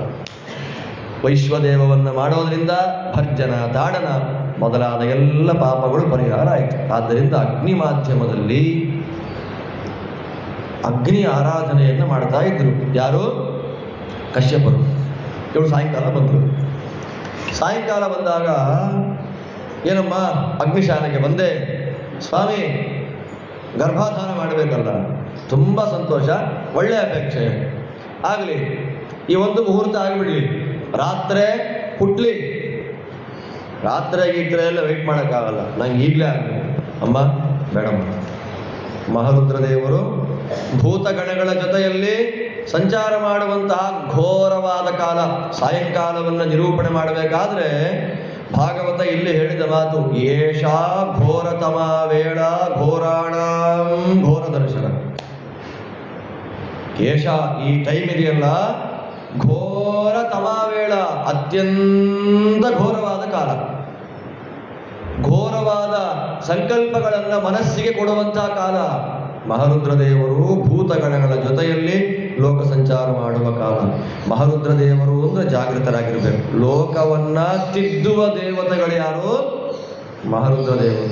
ಭೂತಗಣಗಳ ಜೊತೆಯಲ್ಲಿ ಓಡಾಡ್ತಾರೆ. ಸಮಾಧಾನ ಮಾಡಲಿಕ್ಕೆ ಪಾರ್ವತಿ ಅವರ ಜೊತೆಯಲ್ಲಿಲ್ಲ, ಅಘೋರ ರೂಪದಿಂದ ಸಂಚಾರ ಮಾಡ್ಕೊಂಡು ಹೋಗ್ತಾರೆ. ಇಲ್ಲಿ ಹತ್ತಿರದಲ್ಲೇ ಭೈರವ ರೂಪ ಅಂತ, ನಾವು ನಮ್ಮ ಗೀತಾ ಅವರು ಕುಂಜಿಮೇಡ್ನಲ್ಲಿ ಒಂದು ಭಾಗವತ ಸಪ್ತಾಹವನ್ನು ಮಾಡಿಸಿದಾಗ ಕಾವೇರಿ ತೀರದಲ್ಲೇ, ನೀವು ನೋಡ್ಲಿ ಅಂತ ಕ್ಷೇತ್ರದ ಬಗ್ಗೆ ಹೇಳೋದು, ಕಾವೇರಿ ಸಮುದ್ರಕ್ಕೆ ಸೇರುವಂತಹ ಪ್ರದೇಶದಲ್ಲಿ ಅತ್ಯಂತ ಪ್ರಸಿದ್ಧವಾದ ಶ್ವೇತಾರಣ್ಯ ಕ್ಷೇತ್ರ ಅಂತಿದೆ. ಅನುಕೂಲವಾದಾಗ ಹೋಗಿ ದರ್ಶನ ಮಾಡಿಕೊಂಡು ಬನ್ನಿ ನೀವೆಲ್ಲ. ಶ್ವೇತಾರಣ್ಯ ಕ್ಷೇತ್ರ. ಆ ಶ್ವೇತಾರಣ್ಯ ಕ್ಷೇತ್ರದಲ್ಲಿ ರುದ್ರದೇವರ ಒಂದು ಭೈರವ ರೂಪ, ಎಷ್ಟು ದೊಡ್ಡ ರೂಪ ಇದೆ. ಕಾಲಭೈರವ ರೂಪ ಅಂದ್ರೆ ಇಷ್ಟತ್ರ ಇದೆ. ನೋಡಿದ್ರೆ ಸಂತೋಷ, ನೋಡ್ಲಿಲ್ಲ ಅಂದ್ರೆ ದಯಮಾಡಿ ದರ್ಶನ ಮಾಡಿ ಬನ್ನಿ. ಕಾವೇರಿ ಸಮುದ್ರಕ್ಕೆ ಸೇರುವ ಕ್ಷೇತ್ರದ ತುಂಬಾ ಹತ್ತಿರದಲ್ಲೇ ಆ ಕ್ಷೇತ್ರಗಳಿದೆ. ಶ್ವೇತಾರಣ್ಯ ತಿರುವೆಂಕಾಡ್ ಅಂತ ಇವತ್ತದನ್ನು ಕರೀತಾ ಇದ್ದಾರೆ. ನವಗ್ರಹ ಕ್ಷೇತ್ರಗಳಲ್ಲಿ ಬುಧನ ಸನ್ನಿಧಾನ ಇರತಕ್ಕಂತಹ ದಿವ್ಯವಾದ ಕ್ಷೇತ್ರ. ನೋಡಿಲ್ಲ ದಯಮಾಡಿ ನೋಡಿ. ಶ್ವೇತಾರಣ್ಯ ಜನಾರ್ದನ ನಾಮಕನಾಗಿ ನಾರಾಯಣ ನೆಲೆಸಿದ್ದಾನೆ. ಶ್ವೇತಾರಣ್ಯೇಶ್ವರ ಮಹಾರುದ್ರದೇವರ ಸನ್ನಿಧಾನ. ನವಗ್ರಹಗಳಲ್ಲಿ ಒಂದಾದ ಬುಧನ ಕ್ಷೇತ್ರ. ಆ ಪ್ರಾಕಾರದಲ್ಲೇ ಸಾವಿರಾರು ವರ್ಷಗಳಷ್ಟು ಪ್ರಾಚೀನವಾದ ಸ್ಫಟಿಕ ಲಿಂಗ ಪೂಜೆ ಆಗುತ್ತೆ. ನಾವಲ್ಲಿ ಹೋದಾಗ ಆ ಲಿಂಗ ಪೂಜೆ ಆಗ್ತಾ ಇತ್ತು. ಕಣ್ತುಂಬ್ಕೊಂಡು ಬಂದ್ವಿ. ನಾವು ಅದನ್ನು ದರ್ಶನ ಮಾಡ್ಕೊಂಡು ಬನ್ನಿ. ರುದ್ರದೇವರು ಹೇಗೆ ಕೂದಲನ್ನ ಕೆದರ್ಕೊಂಡಿರ್ತಾರೆ ಅನ್ನೋದನ್ನ ಭಾಗವತ ವರ್ಣನೆ ಮಾಡುತ್ತೋ ಅದಕ್ಕೆ ತಕ್ಕ ರೂಪ ಅಲ್ಲಿದೆ. ಲಿಂಗದಲ್ಲೇ ನಾವು ಅವ್ರನ್ನ ನೋಡಿ ಅಭ್ಯಾಸ ಆಗಿರುತ್ತಲ್ಲ, ಆ ಘೋರ ರೂಪ ನೋಡ್ಕೊಂಡ್ ಬರೋಣ ಹೋಗಿ. ಪರಿಹಾರ ಮಾಡ್ತಾರೆ ಪಾಪಗಳನ್ನೆಲ್ಲ. ಸ್ಮಶಾನದಲ್ಲಿ ಕೂತಿದ್ದಾರೆ ಅವರು. ಅವರ ವಾಸ ಸ್ಮಶಾನದಲ್ಲಿ. ಸಾಯಂಕಾಲ ಹೆಂಗೆ ಓಡಾಡ್ತಾರೆ, ಮನೆಯಿಂದ ಹೊರಗೆ ಬರ್ತಾರೆ ಅನ್ನೋದನ್ನು ಭಾಗವತ ಉಲ್ಲೇಖ ಮಾಡುತ್ತೆ. ಸ್ಮಶಾನದಲ್ಲಿ ಕೂತಿದ್ದಾರೆ. ಹೆಣಗಳನ್ನು ಸುಟ್ಟು ಬೂದಿ ಮಾಡಿದ್ದಾರೆ. ಅದರಲ್ಲಿ ಒಂದು ಹೆಣ ಆಗತಾನೆ ಸುಟ್ಟು ಬೂದಿಯಾಗಿದೆ. ಸುಂಟ್ರ ಗಾಳಿ ಬಂತು, ಚಕ್ರವಾತ, ಅದಕ್ಕೆ ಸಿಕ್ಕಿ ಬೂದಿ ಮೇಲೆ ಹೋಯ್ತು. ಜಾನಸ್ಥ ಭಂಗಿಯಲ್ಲಿ ಕೂತ ಅವರ ತಲೆಯಿಂದ ಕಾಲ್ ತನಕ ಬೂದಿ ಅಭಿಷೇಕ ಆಯ್ತು. ಸ್ಮಶಾನ ಚಕ್ರ ನಿಲ ಧೂಲಿ ಧೂಮ್ರ. ಆ ಗಾಳಿಗೆ ಕಟ್ಟಿದ ಜಟೆ ಬಿಚ್ಚೋಯ್ತು. ವ್ಯೋಮಕೇಶ, ಅವರ ಜಡೆಯೆಲ್ಲ ಬಿಚ್ಕೊಂಡ್ಬಿಡ್ತು. ಜಡೆ ಯಾವ ಬಣ್ಣದಲ್ಲಿದೆ? ಉರಿಯುವ ಬೆಂಕಿಯ ಬಣ್ಣದಲ್ಲಿದೆ. ತಲೆಯಿಂದ ಕಾಲ್ ತನಕ ಬೂದಿ ಅಭಿಷೇಕ ಆಗಿದೆ. 3 ಕಣ್ಣುಗಳನ್ನ ಒಟ್ಟಿಗೆ ತೆಗೆದರು. ಸೂರ್ಯ ಚಂದ್ರ ಅಗ್ನಿ ವಿಕೀರ್ಣ ವಿದ್ಯೋತ ಜಟಾ ಕಲಾಪ. ವಿಕೀರ್ಣ ವಿದ್ಯೋತ ಜಟಾ ಕಲಾಪ. ಅವರ ಒಂದೊಂದು ಕೂದಲು ಉರಿಯುವ ಬೆಂಕಿಯ ಕೆನ್ನಾಲಿಗೆ, ಕೆಂಪಗಿರೋ ನಾಲಿಗೆ. ಭಸ್ಮಾವಗುಂಠ ಅಮಲ ರುಗ್ಮ ದೇಹ, ಅಂಗಾರದ ಮೈ ಬಣ್ಣ. ಅದರ ಮೇಲೆ ಬಿಳಿಯ ಭಸ್ಮ ಆಗಿದೆ. ಕಣ್ಣು ಬಿಟ್ಟರು ಭೂತಗಣಗಳೆಲ್ಲ ರುಂಡ ಮಾಲೆಯನ್ನು ಹಾಕಿಬಿಟ್ರು ಅವರು ಕಂಠಕ್ಕೆ. ಕಾಲದಂಡವನ್ನು ಕೈ ಕೊಟ್ಟ ನಂದಿಕೇಶ ಎಡಗೈಯಲ್ಲಿ ಕಪಾಲ ಪಾತ್ರೆ ಕೊಟ್ಟರು. ನಂದಿ ತಂದ್ರು, ಕೂಡಿಸಿದ್ರು. ತಲೆ ಬುರುಡೆಗಳನ್ನೇ ವಾದ್ಯಗಳನ್ನಾಗಿ ಮಾಡಿಕೊಳ್ತಾ ಹೊರಟರು ಸಾಯಂಕಾಲ ಮೆರವಣಿಗೆಗೆ. ಆ ಕಾಲದಲ್ಲಿ ಎಲ್ಲ ಸಾಧಕರು ಮಾಡಬೇಕಾದ ಕೆಲಸ ಭಗವಂತನ ಧ್ಯಾನ. ಆದ್ದರಿಂದ ಸಾಯಂಕಾಲ ಅಂತನ್ನೋದು ರುದ್ರದೇವರ ಕಾಲ. ಮನಸ್ಸು ವ್ಯಗ್ರವಾಗಿರುವಂತಹ ಕಾಲ, ತಪ್ಪನ್ನು ಮಾಡಿಸುವಂತಹ ಕಾಲ, ಮಾಡಿಬಿಡೋಣ, ತಿನ್ನಬಾರದನ್ನ ತಿನ್ನುವ ಆಲೋಚನೆಯನ್ನು ಕೊಡುವಂತಹ ಕಾಲ. ಸಾಯಂಕಾಲದಲ್ಲೇ ನಾಲಿಗೆ ಖಾರ ಬೇಕು ಅನ್ಸುತ್ತೆ, ಹೌದಾನೆ? ಘೋರವೇಳ ಅಲ್ವಾ? ಸತ್ತರಾತ್ರಿ ಮಳೆ ಗಿಳೆ ಬರ್ತಾ ಇದ್ರೆ ಇನ್ನೂ ಸಂತೋಷ ಆಗುತ್ತೆ. ಮಳೆ ನೋಡ್ತಾ 6 ಗಂಟೆಗೆ ತಿಂತಾ ಕೂತಿರೋದು. ಸಾಯಂಕಾಲದಲ್ಲಿ ಓದಬಾರದು. ರುದ್ರದೇವರು ಸಂಚಾರ ಮಾಡುವ ಕಾಲ. ನಮ್ಮ ಮಕ್ಳಿಗೆ ಟ್ಯೂಷನ್ ಟೈಮ್ ಅದೇ ಪಾಪ, ಏನ್ ಮಾಡೋದು? ಯಾವಾಗ ಓದಬಾರ್ದು ಅವಾಗಲೇ ಟ್ಯೂಷನ್. ಸಾಯಂಕಾಲ ಓದಬಾರ್ದು. ಎಷ್ಟೊತ್ತು ತನಕ ಓದ್ಬಾರ್ದು? ಸಾಯಂಕಾಲ ಸೂರ್ಯಾಸ್ತಮಾನ ಆಗುವ 1:15 ಗಂಟೆ ಇಂದ ಮೊದಲು ಮಾಡಿಕೊಂಡು ಸೂರ್ಯಾಸ್ತಮಾನ 6 ಗಂಟೆಗೆ ಅಸ್ತ ಹೋಗ್ತಾನೆ ಅಂದರೆ 6:15 ತನಕ, 5:30 6:15 ತನಕ. ಪುಸ್ತಕ ತೆಗೆಯೋ ಹಾಗಿಲ್ಲ, ವ್ಯಗ್ರವಾಗಿಬಿಡುತ್ತೆ. ಓದಿದ್ದು ತಲೆ ಒಳಗೆ ಬರಲ್ಲ. ಇಂಟ್ರೆಸ್ಟ್ ಬರೋದು ಯಾವಾಗ? ಪುಸ್ತಕ ತೆಗೆದು ಕೂತ್ಕೊಂಡ್ಬಿಡೋಣ. ಯಾಕೆ? ಅರ್ಥ ಆಗಬಾರ್ದಲ್ಲ. ಓದುವ ಟೈಮ್ ಇದ್ದಾಗ ಎಚ್ಚರನೇ ಆಗೋದಿಲ್ಲ. ಓದೋ ಟೈಮ್ ಯಾವುದು? ಬೆಳಗ್ಗೆ ಬ್ರಾಹ್ಮ ಮುಹೂರ್ತ. ಅದು ಹೆಂಗಿರುತ್ತೆ ಅಂತ ಕೇಳ್ತಾರಲ್ಲ. ಬ್ರಾಹ್ಮಿ ಮುಹೂರ್ತ ಹೇಗಿರುತ್ತೆ? ರುದ್ರದೇವರ ಸಂಚಾರ ಕಾಲ ವೈಭವ ಹೀಗಿದೆ, ಭಸ್ಮ ತಲೆ ಮೇಲಿದೆ. ಭಾಗವತ ಹೇಳುತ್ತೆ ಆ ಸಂಚಾರ ಟೈಮಲ್ಲಿ ನಾವು ಏನು ಮಾಡಬೇಡಿ. ತತ್ರಾಪಿ ಸ್ತ್ರೀ ಪುರುಷ ಸಮಾಗಮ ಅನ್ನೋದು ಅತ್ಯಂತ ಹೇಯ. ಯಾವ ಟೈಮಲ್ಲಿ? ಹಗಲ ಟೈಮ್ನಲ್ಲೇ ಹೇಯ. ಶಾಸ್ತ್ರ ಆದೇಶ ಮಾಡುತ್ತೆ. ಅಲ್ಲ, ಯಾರಿಗೇನು ಅರ್ಥ ಆಗುತ್ತೋ ಬಿಡುತ್ತೋ ಗೊತ್ತಿಲ್ಲ. ಶಾಸ್ತ್ರದ ಆದೇಶ. ದೊಡ್ಡವರಿದ್ದಾಗ, ಜ್ಞಾನಿಗಳಿದ್ದಾಗ ಕ್ಷೇತ್ರಗಳಲ್ಲಿ ಗಂಡ ಹೆಂಡತಿ ಪರಸ್ಪರ ಕೈ ಹಿಡ್ಕೊಂಡು ಓಡಾಡಬಾರದು ಅಂತ ಹೇಳ್ತಾರೆ. ನಿಮ್ಮ ನಿಮ್ಮ ಪ್ರೀತಿ, ವಾತ್ಸಲ್ಯ, ಅನ್ಯೋನ್ಯತೆ ಏಕಾಂತವಾಗಿದ್ದಾಗ ಓಡಾಡಬಾರದಂತೆ. ಕಾರಣ ಏನದಕ್ಕೆ? ಯಾಕೆ? ಅವರ ಅಭಿವ್ಯಕ್ತಿ ಸ್ವಾತಂತ್ರ್ಯಕ್ಕೆ ನೀವ್ಯಾಕ್ರೆ ಅಡ್ಡಿ ಕೊಡ್ತಾ ಇದ್ದೀರಾ? ಅವರಿಷ್ಟ ರೇ ಕೈ ಹಿಡ್ಕೊಂಡು ನಿಮಗೇನು ತಪ್ಪು? ಏನು ತಪ್ಪಿಲ್ಲಪ್ಪ.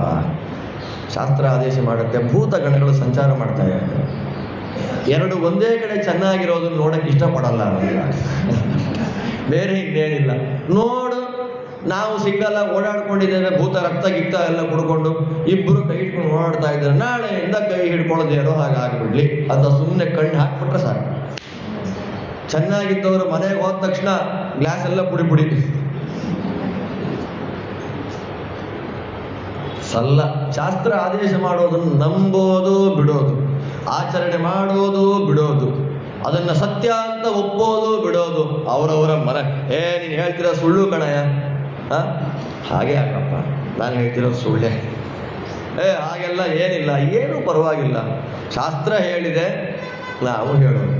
ಆದ್ದರಿಂದ ಸಾಯಂಕಾಲಗಳಲ್ಲಿ ಏಕಾಂತವಾಗಿ ದೇವರ ಧ್ಯಾನ ಮಾಡಬೇಕು. ಬಿಟ್ರೆ ಸ್ತ್ರೀ ಪುರುಷರಿಬ್ಬರು ಏಕಾಂತದಲ್ಲಿ ಇರಬಾರದು. ಪ್ರಾಣಂಬ ಏತೆ ಪ್ರಸ್ಕಂದಂತಿ ಉಪನಿಷತ್ತು ಹೇಳುತ್ತೆ. ಪ್ರಾಣ ಶಕ್ತಿಯನ್ನ ಹಾಳು ಮಾಡ್ತಾರವರು. ಭಾರತೀ ದೇವಿಯ ಮುಖ್ಯ ಪ್ರಾಣದೇವರ ಪೂರ್ಣಾನುಗ್ರಹಕ್ಕೆ ಪಾತ್ರರಾಗುವ ದಂಪತಿಗಳು ಭಾರತೀ ಪ್ರಾಣರ ಅವಕೃಪೆಗೆ ಪಾತ್ರರಾಗ್ತಾರೆ. ಬೇಡ, ಅದೊಂದು ಕಾರಣ. ಘೋರ ರೂಪದಿಂದ ಬರ್ತಾರೆ. ಬೇಡ. ಅವಳಂದ್ಲು, ಯಾವ ಘೋರ ಆಗಲಿ ಅಘೋರ ಆಗಲಿ ನಮ್ಮ ಸಂಬಂಧಿಕರಲ್ಲಿ ಅವರು ರುದ್ರದೇವರು ಯಾರು? ದೇವರ ತಂಗಿ ಗಂಡ. ಎಲ್ಲ ಮಾಫಿ. ನಮ್ಮವರಲ್ವ, ನಮ್ಮವ್ರು ಮಾಡಿದ್ದೆಲ್ಲ ಸರಿ. ಕಶ್ಯಪರಂತಾರೆ, ನಮ್ಮವರು ಬೇರೆಯವರು ಅನ್ನೋ ಭೇದ ಇಲ್ಲ ಅವರಿಗೆ. ಯತ್ಕೃತ ಸೇತುಪಾಲ, ದೇವರು ಮಾಡಿದ ಶಾಸನಕ್ಕೆ ಅನುಕೂಲವಾಗಿದ್ದಾರಾ ಇಲ್ವಾ, ವಿಧಿ ನಿಷೇಧಗಳಿಗೆ ಬದ್ಧರಾಗಿದ್ದಾರಾ ಇಲ್ವಾ ಅನ್ನೋದೊಂದೇ ಬೇಕು. ಸುಟ್ಟು ಬೂದಿ ಮಾಡಿಬಿಡ್ತಾನೆ, ಜಾಗ್ರತೆ. ಘೋರವಾದ ಸಂತಾನ ಹುಟ್ಟತ್ತೆ, ಜಾಗ್ರತೆ. ಲೋಕ ಕಂಟಕವಾದ ಮಕ್ಕಳು ಬರ್ತಾರೆ, ಜಾಗ್ರತೆ. ಪಾಪ ಕೇಳಲಿಲ್ಲ. ಯಾರು ಕೇಳಲಿಲ್ಲ? ಸಮಸ್ಯೆ ಆಯಿತು. ಸಮಸ್ಯೆ ಆದಾಗ ಏನಾಯಿತು? ಹರಯೇ ನಮಃ ಅಂತ ಕೂಡಿಬಿಟ್ಟು ಕಾಮೋದ್ರೇಕ ಇಳಿದ ಮೇಲೆ ಪಶ್ಚಾತ್ತಾಪ ಆಯಿತು. ರುದ್ರದೇವರೇ ನನ್ನ ಕಾಪಾಡಿಬಿಡಿ. ಇದನ್ನು ಮೊದಲೇ ಬೇಡ ಅಂತ ಕಾಲದಲ್ಲಿ ಬೇಡ ಅಂತ ಓಕೆ ಅಂತಿದ್ರೆ ಸಮಸ್ಯೆ ಆಯ್ತು. ರುದ್ರ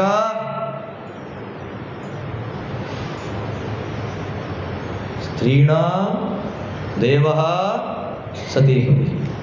ಒಬ್ಬ ಬಾಣ ಬಿಡಬೇಕು ಅಂತ ರೆಡಿಯಾಗಿದ್ದಾನೆ. ಬಾಣಕ್ಕೆ ಸಿಕ್ಕಿ ಹಾಕಿಕೊಂಡದ್ದು ಒಂದು ಹೆಣ್ಣು. ಅದನ್ನು ನೋಡಿ ಬೇಡ ಬೇಟೆ ಇದು.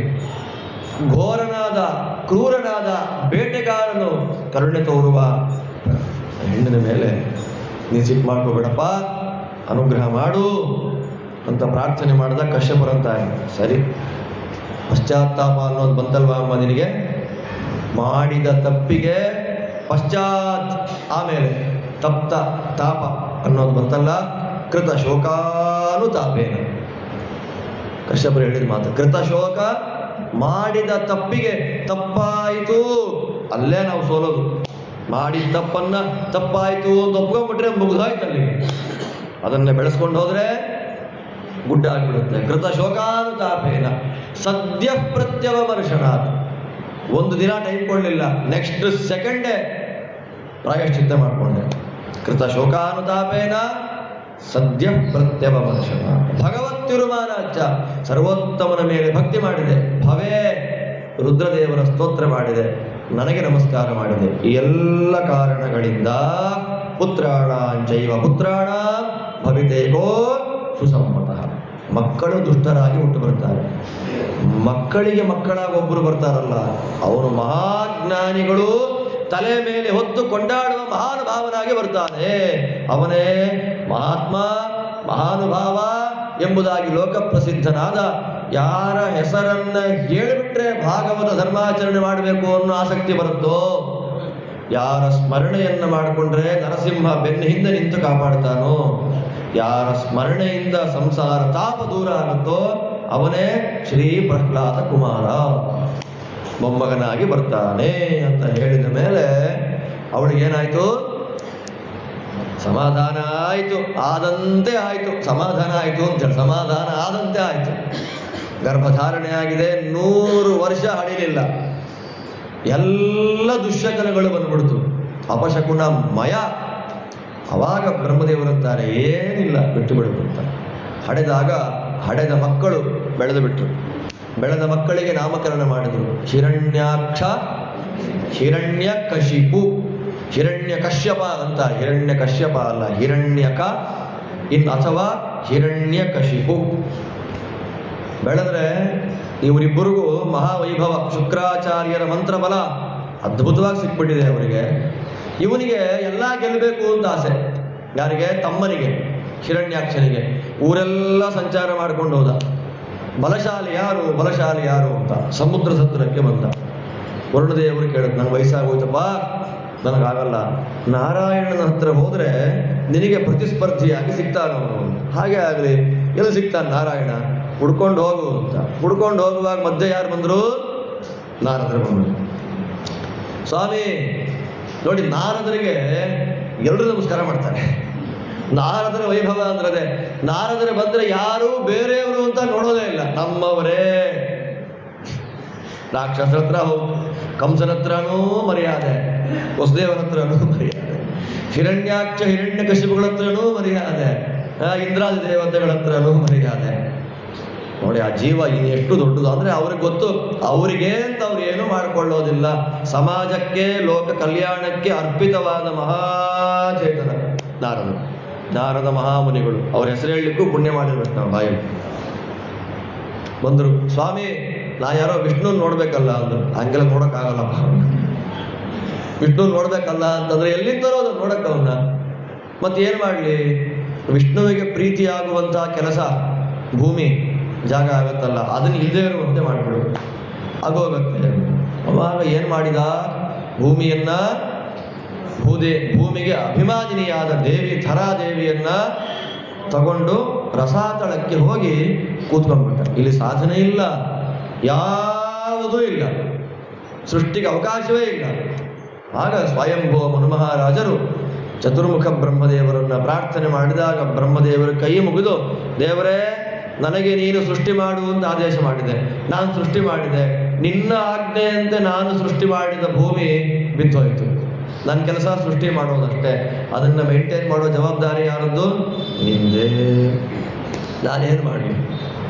ನನ್ನ ಕೈಲಾಗಲ್ಲ. ನಾರಾಯಣ ನೀನೇ ರಕ್ಷಣೆ ಮಾಡು ಸ್ವಾಮಿ. ಅನುಸಂಧಾನ ಬಂದುಬಿಟ್ರೆ ಎಷ್ಟು ಚೆನ್ನಾಗಿರುತ್ತೆ ಗೊತ್ತಾ? ನಾನು ಹೇಳ್ದ ಕೇಳಬೇಕು. ಘರ್ಷಣೆ ಆರಂಭ ಆಗೋದೇ. ಜವಾಬ್ದಾರಿ ಇತ್ತು, ಮುಗೀತು. ಮಿಕ್ಕಿದ್ದೆಲ್ಲ ದೇವರಿಗೆ ಬಿಟ್ಟಿತ್ತು. ಅನುಸಂಧಾನ ಹೇಳೋದು ಈಸಿ, ತಗೊಳ್ಳೋದು ಕಷ್ಟ. ತಗೊಂಡ್ರೆ ಸಾಧನೆ. ಅದನ್ನೇ ಮಹಾವಿರಕ್ತ ಸ್ಥಿತಿ ಅಂತ ಕರೀತಾರೆ. ಅಂತ ಇದ್ದಾಗೆ ಯಾವಾಗ ಬ್ರಹ್ಮದೇವರಿಗೆ ನನ್ನಿಂದ ಸೃಷ್ಟವಾದ ಜಗತ್ತು ನಂದಲ್ಲ ಅನ್ನೋ ಭಾವನೆ ಬಂತು, ಸೃಷ್ಟಿ ಮಾಡಲಿಕ್ಕೆ ನಾನೊಬ್ಬ ಇನ್ಸ್ಟ್ರೂಮೆಂಟ್ ಅಷ್ಟೇ, ಮೇನ್ ಕಾಸ್ ನಾನಲ್ಲ ಅನ್ನುವ ಅನುಸಂಧಾನ ಯಾವಾಗ ಬಂತೋ ರಕ್ಷಣೆ ಮಾಡುವ ಶಕ್ತಿ ಬ್ರಹ್ಮದೇವರ ಮೂಗಿಂದ ಬಂದುಬಿಡ್ತು. ವರಾಹ ತೋಕೋ ನಿರಕಾತ್ ಹೇಗಿರುತ್ತೆ ನೋಡಿ. ರಕ್ಷಣೆ ಮಾಡುವ ಅಪಾರವಾದ ಶಕ್ತಿ. ಮೂಗಿಂದ ಒಂದು ಹಂದಿಯ ಮರಿ, ಅಂಗುಷ್ಠ ಮಾತ್ರದಲ್ಲಿ ಬಿದ್ದ ಮರಿ ನೋಡ್ತಾ ನೋಡ್ತಾ ನೋಡ್ತಾ ನೋಡ್ತಾ ಆಕಾಶದೆತ್ತರಕ್ಕೆ ಬೆಳೀತು. ಭಗವಂತ ಜಂಪ್ ಮಾಡ್ತಾ ಇದ್ದಾನೆ ಮೇಲಿಂದ. ವಿಷ್ಣು ಪುರಾಣದಲ್ಲಿ ಬರುತ್ತೆ, ಜನಲೋಕದಲ್ಲಿ ವಾಸ ಮಾಡುವ ಮಹಾನುಭಾವರಾದ ಸರಕಾದಿಗಳು, ಬಾಲಕಿಲ್ಯರು ವರಾಹದೇವರನ್ನು ಕೇಳ್ಕೊಂಡ್ರಂತೆ, ಸ್ವಾಮಿ ನೀನು ಭೂದೇವಿಯನ್ನ ಉದ್ಧಾರ ಮಾಡುವ ಮಹಿಮೆ ಸಾಕ್ಷಾತ್ತಾಗಿ ನೋಡ್ಬೇಕಲ್ಲ ಅಂತ. ಕೆಳಗಿಳಿಯುವಾಗ ಜನಲೋಕದಲ್ಲಿ ಭಗವಂತ ಕೈ ಹೀಗಂದ, ಭಗವಂತನ ರೋಮಕೂಪಗಳಲ್ಲಿ ಹೋಗಿ ಸೇರ್ಕೊಂಡ್ಬಿಟ್ರು ಅವರೆಲ್ಲ. ಈ ವಿಷ್ಣು ಪುರಾಣದಲ್ಲಿ ಬರುವಂಥ ಕಥೆ. ಹಾಗೇ ಒಳಗೆ ಜಿಗಿದು ಬಿಟ್ಟ ದೇವರು. ಜಿಗಿದಾಗ ಹಿರಣ್ಯಾಕ್ಷಂ ತಥೋ ದೃಷ್ಟ, ಹಿರಣ್ಯಾಕ್ಷರನ್ನು ನೋಡ್ತಾ ಇದ್ದ ಹಾಗೆ ಹೆದರಿಕೆ ಆಗೋಯ್ತಂತವರೆಲ್ಲ. ಸ್ವಾಮಿ ನನ್ನ ಕೈಲಿ ಆಗಲ್ಲ, ನಮ್ಗೆ ಕಳಿಸ್ಬಿಡು ಅಂತೆ. ದೇವರೇನ್ ಮಾಡ್ದ ಅವಾಗ? ಮೇಲೆ ಒಂದ್ಸಲ ಎದ್ದು ಬಂದು ಮೂಗಿನಿಂದ ಗಾಳಿ ಹಾಕ್ದ ನೋಡಿ ಸಮುದ್ರದ ಮೇಲೆ. ಕೈ ಹೀಗಿಟ್ಟು ಗಾಳಿ ಹಾಕ್ದ, ರೋಮಕೂಪದಲ್ಲಿ ಸೇರಿದ್ದ ಅವರೆಲ್ಲರೂ ಕೂಡ ಮೂಗಿನ ಗಾಳಿಯಿಂದ ಎದ್ದ ನೀರಿಗೆ ಸಿಕ್ಕಾಕೊಂಡು ಅವರ ಜಾಗದಲ್ಲಿ ಹೋಗಿ ಕೂತ್ಕೊಂಡ್ಬಿಟ್ರು ಅಲ್ಲಿ. ಇನ್ನೆಷ್ಟು ಅದ್ಭುತವಾದ ಆಕಾರ ವರಾಹ ರೂಪ. ಆಗ ಇವರ ದೆಸೆಯಿಂದ ವರಾಹ ದೇವರ ಉದಕ ತೀರ್ಥ ವರಾಹದೇವರ ಮೂಗಿನಿಂದ ಬಂದ ಗಾಳಿ, ಅದಕ್ಕೆ ಸಿಕ್ಕ ನೀರು ಸಮುದ್ರೋದಕ ಅವರ ಮೇಲೆಲ್ಲ ಪ್ರೋಕ್ಷಣೆ ಆಗ್ತಂತೆ. ಅದಕ್ಕೆ ದೇವರ ಮಹಿಮೆ ಯಾವುದು ನೋಡಬೇಕೋ ಅದನ್ನು ನೋಡಬೇಕು, ಯಾವುದು ಕೇಳಬೇಕೋ ಅದನ್ನು ಕೇಳಬೇಕು. ಸರಕಾದಿಗಳು ಮಾಡಿದ ಪಾಠ. ಅವ ಸಂತೋಷವಾಗಿ ನೀರಲ್ಲಿ ಮಲ್ಕೊಂಡ್ಬಿಟ್ಟಿದ್ದಾನೆ. ಯಾರು? ಹಿರಣ್ಯಾಕ್ಷ. ದೇವರೇನು ಮಾಡ್ದ? ಸೈಲೆಂಟ್ ಆಗಿ ಬಂದ. ಸೈಲೆಂಟ್ ಆಗಿ ಬಂದವನೇ ಕೋರೆದಾಡೆಯನ್ನ ಕೆಳಗೆ ಬಗ್ಸಿದ್ನಂತೆ. ಹೀಗಿಡ್ತಾ ಇದ್ದಾಗ ಸ್ವಲ್ಪ ಚುಚ್ಚಿದಾಗಾಯಿತು. ಚುಚ್ಚಿದಾಗಿ ಆದಾಗ ಯಾರು ಬಂದರು ಅಂತ ನೋಡ್ತಾಳೆ, ಸ್ವಾಮಿ ಬಂದ. ಅವಾಗ ಧರಾದೇವಿ ಏನು ಮಾಡ್ತಾ ಇದ್ಲು ಅಂತ ಸ್ಕಂದ ಪುರಾಣ ಹೇಳುವಾಗ ಭೂವರಾಹ ಮಂತ್ರದ ಜಪ ಮಾಡ್ತಾ ಇದ್ಲು. ಭೂವರಾಹ ಮಂತ್ರದ ಅನುಸಂಧಾನವನ್ನ ಬ್ರಹ್ಮದೇವರು ಉಪದೇಶ ಮಾಡಿದ ಭೂವರಾಹ ಮಂತ್ರದ ಜಪವನ್ನ ಧರಾದೇವಿ, ಯಾಕೆಂದ್ರೆ ಧರಾದೇವಿಯ ಒಳಗೆ ಲಕ್ಷ್ಮೀ ಸನ್ನಿಧಾನ. ಜಪ ಮಾಡ್ತಾ ಇದ್ದಾಳೆ. ಭಗವಂತ ಬಂದ. ಕೊಡು ಕೈ ಅಂದ. ಎಲ್ಲಿ ಕೊಡೋದು ಒಂದು ಕೋರೆ ದಾಡೆ ಮೇಲೆ ಇಟ್ಬಿಡು ಅಂತಂದ. ಹ್ಯಾಂಗರ್ಗೆ ನೇತಾಕ್ತಿವಲ್ಲ ಅಂಗಿನ ಹಾಗೆ ಕೋರೆ ದಾಡೆಯನ್ನ ಇಟ್ಲು ಕೈ. ಎದ್ದ ನೋಡಿ, ಎದ್ದು ಭೋರ್ಗರೆಯುವ ನೀರು ಓ ಅಂತ ಶಬ್ದ ಮಾಡ್ದ. ಹಂದಿ ಕೂಗತ್ತಲ್ಲ, ಶಬ್ದ ಮಾಡ್ತಾ ಇದ್ದಾಗೆ ಮಲಗಿದ ಹಿರಣ್ಯಾಕ್ಷ ಎದ್ದ. ಬೇಕು ಅಂತ ಎಬ್ಸಿದ್ದೇವರು. ಎದ್ದು ಹೋಗ್ತಾ ಇದ್ದಾನೆ ವರಾಹ. ಭೂಮಿನ ತಗೊಂಡು ಸ್ವಿಮ್ ಮಾಡಿ ಬಿಡ್ಬೇಕಾದ್ರೆ ದಬ್ಬಂತ ಬಂದವ್ರು ಹೋಗ್ಬೇಕಾದ್ರೆ ನಿಧಾನವಾಗಿ ಈಜ್ಕೊಂಡು ಹೋಗ್ತಾ ಇದ್ದಾನೆ. ಹೋಗುವಾಗ ಇವನು ಬೈತಾನೆ, ಏ ನಾಯಿ ಎಲ್ಲೋಗ್ತಾ ಇದೆಯೋ? ಹಂದಿ ರೂಪದಲ್ಲಿ ಬಂದಿರುವ ನಾಯಿ ನೀನು. ಯಾರಿಗಂದಿದ್ದು? ವರಾಹದೇವರಿಗೆ. ಹಂದಿ ರೂಪದಲ್ಲಿ ಬಂದ ನಾಯಿ, ಕಳ್ತನ ಮಾಡಿ ತಗೊಂಡು ಹೋಗ್ತಾ ಇದ್ದೆ ನೀನು, ತಾಕತ್ತಿದ್ರೆ ಬಾರೋ. ತಲೆನೇ ಕೆಡಿಸ್ಕೊಳ್ಳಿಲ್ಲ ದೇವರು. ಏನೇನೋ ಅಂದ, ತಲೆ ಕೆಡಿಸ್ಕೊಳ್ಳಿಲ್ಲ. ನೇರ ಮೇಲೆ ಬಂದ. ಭೂಮಿಯನ್ನ ಅದರ ಕಕ್ಷೆಯಲ್ಲಿ ಇಟ್ಟ. ನಿಧಾನವಾಗಿ ಕೆಳಗಿಳಿದು ಬಂದ. ಏನಂದ್ಯೋ? ಮಾತಾಡ್ಬೇಡ. ನಾಯಿ ಅಂದೆ ಅಲ್ವಾ? ಸತ್ಯಂ ವಯಂಭೋ ವನಗೋಚರಾ ಮೃಗಾ. ಹೌದಪ್ಪ, ನಾವು ಕಾಡಿನಲ್ಲಿ ವಾಸ ಮಾಡುವ ಕಾಡು ನಾಯಿಗಳೇ. ನಿನ್ನಂತ ಊರ್ ಹಂದಿನ ಸಾಯಿಸ್ಬೇಕು ಅಂತಾನೆ ಓಡಾಡ್ತಾ ಇರ್ತೀವಿ. ಯುಷ್ಮದ್ ವಿಧಾನ್ ಮೃಗಯೇ ಗ್ರಾಮ ಸಿಂಹಾನ್. ಬಾ, ಯುದ್ಧ ಮಾಡಬೇಕು ಅಂತ ಬಂದ ನೋಡಿ. ಅಲ್ಲಿ ತನಕ ಆರ್ಭಟ ಇತ್ತಲ್ಲ, 2 ನಿಮಿಷ ಯುದ್ಧ ಮಾಡ್ದ. ಹೀಗಂತ ಹಾಗೆ ಹೀಗೆ ಅಂತ ಬಾರಲೇ ಅಂತ ದೇವರು ಬಂದು ಕಪಾಳ ಕೊಡೋದು ಸತ್ಯ ಮಾಡ. ಹಾರಾಡುವವರ ಸಾಮರ್ಥ್ಯ ಓ ಅಂತ ಅಷ್ಟೇ. ಇನ್ನೇನು ಮಾಡಿಲ್ಲ ಸ್ವಾಮಿ. ಹಿಂಗ್ ಹೊಡೆದ. ತಲೆ ಮುರಿದಾಯ್ತು, ಬಿದ್ದೆ ಹೋದ.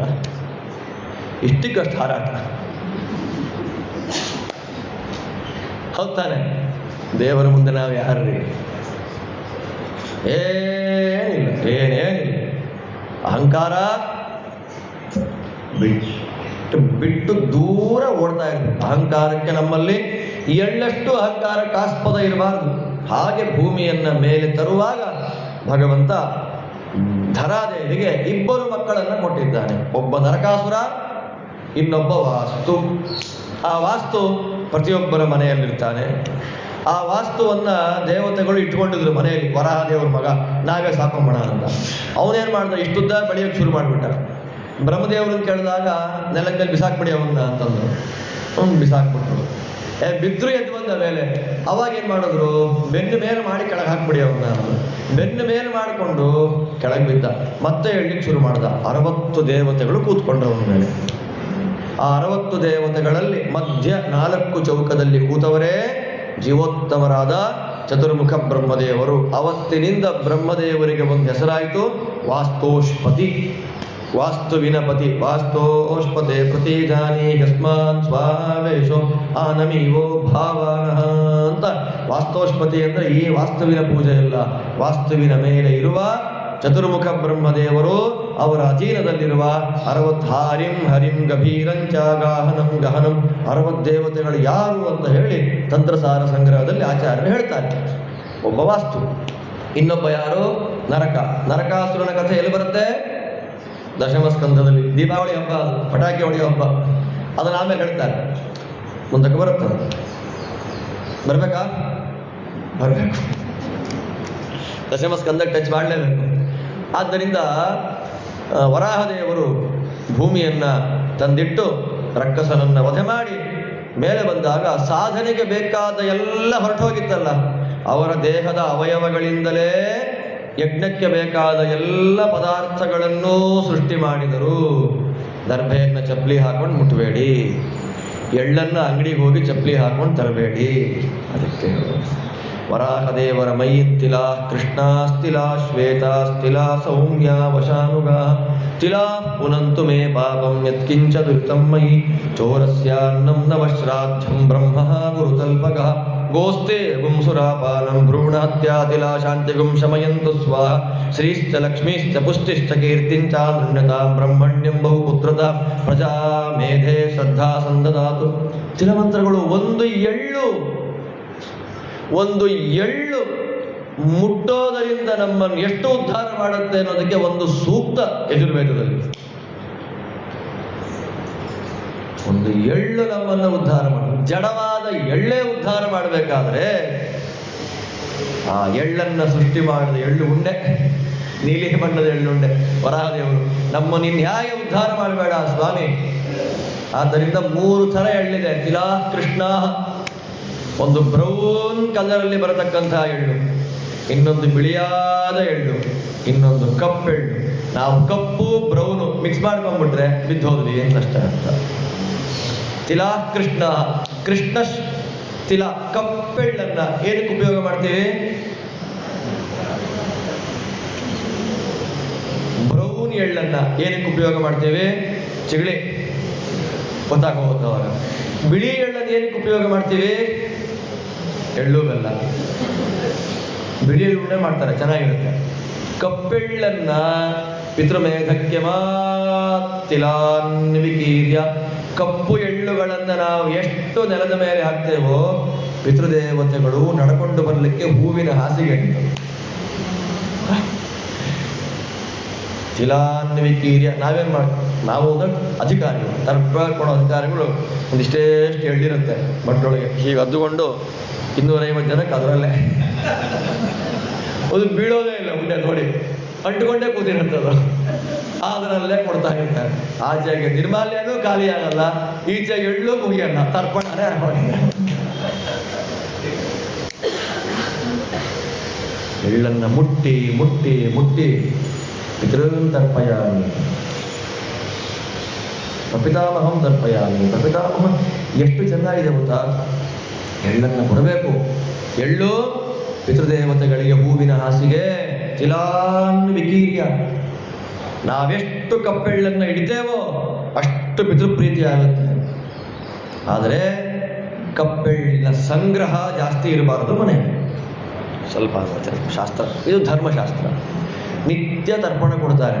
ಆ ನಿತ್ಯ ತರ್ಪಣ ಕೊಡುವವರನ್ನ ಹೊರತಾಗಿ ಕಪ್ಪೆಳ್ಳಿನ ಸಂಗ್ರಹ ಮನೆಯಲ್ಲಿ ಜಾಸ್ತಿ ಇರಬಾರದು.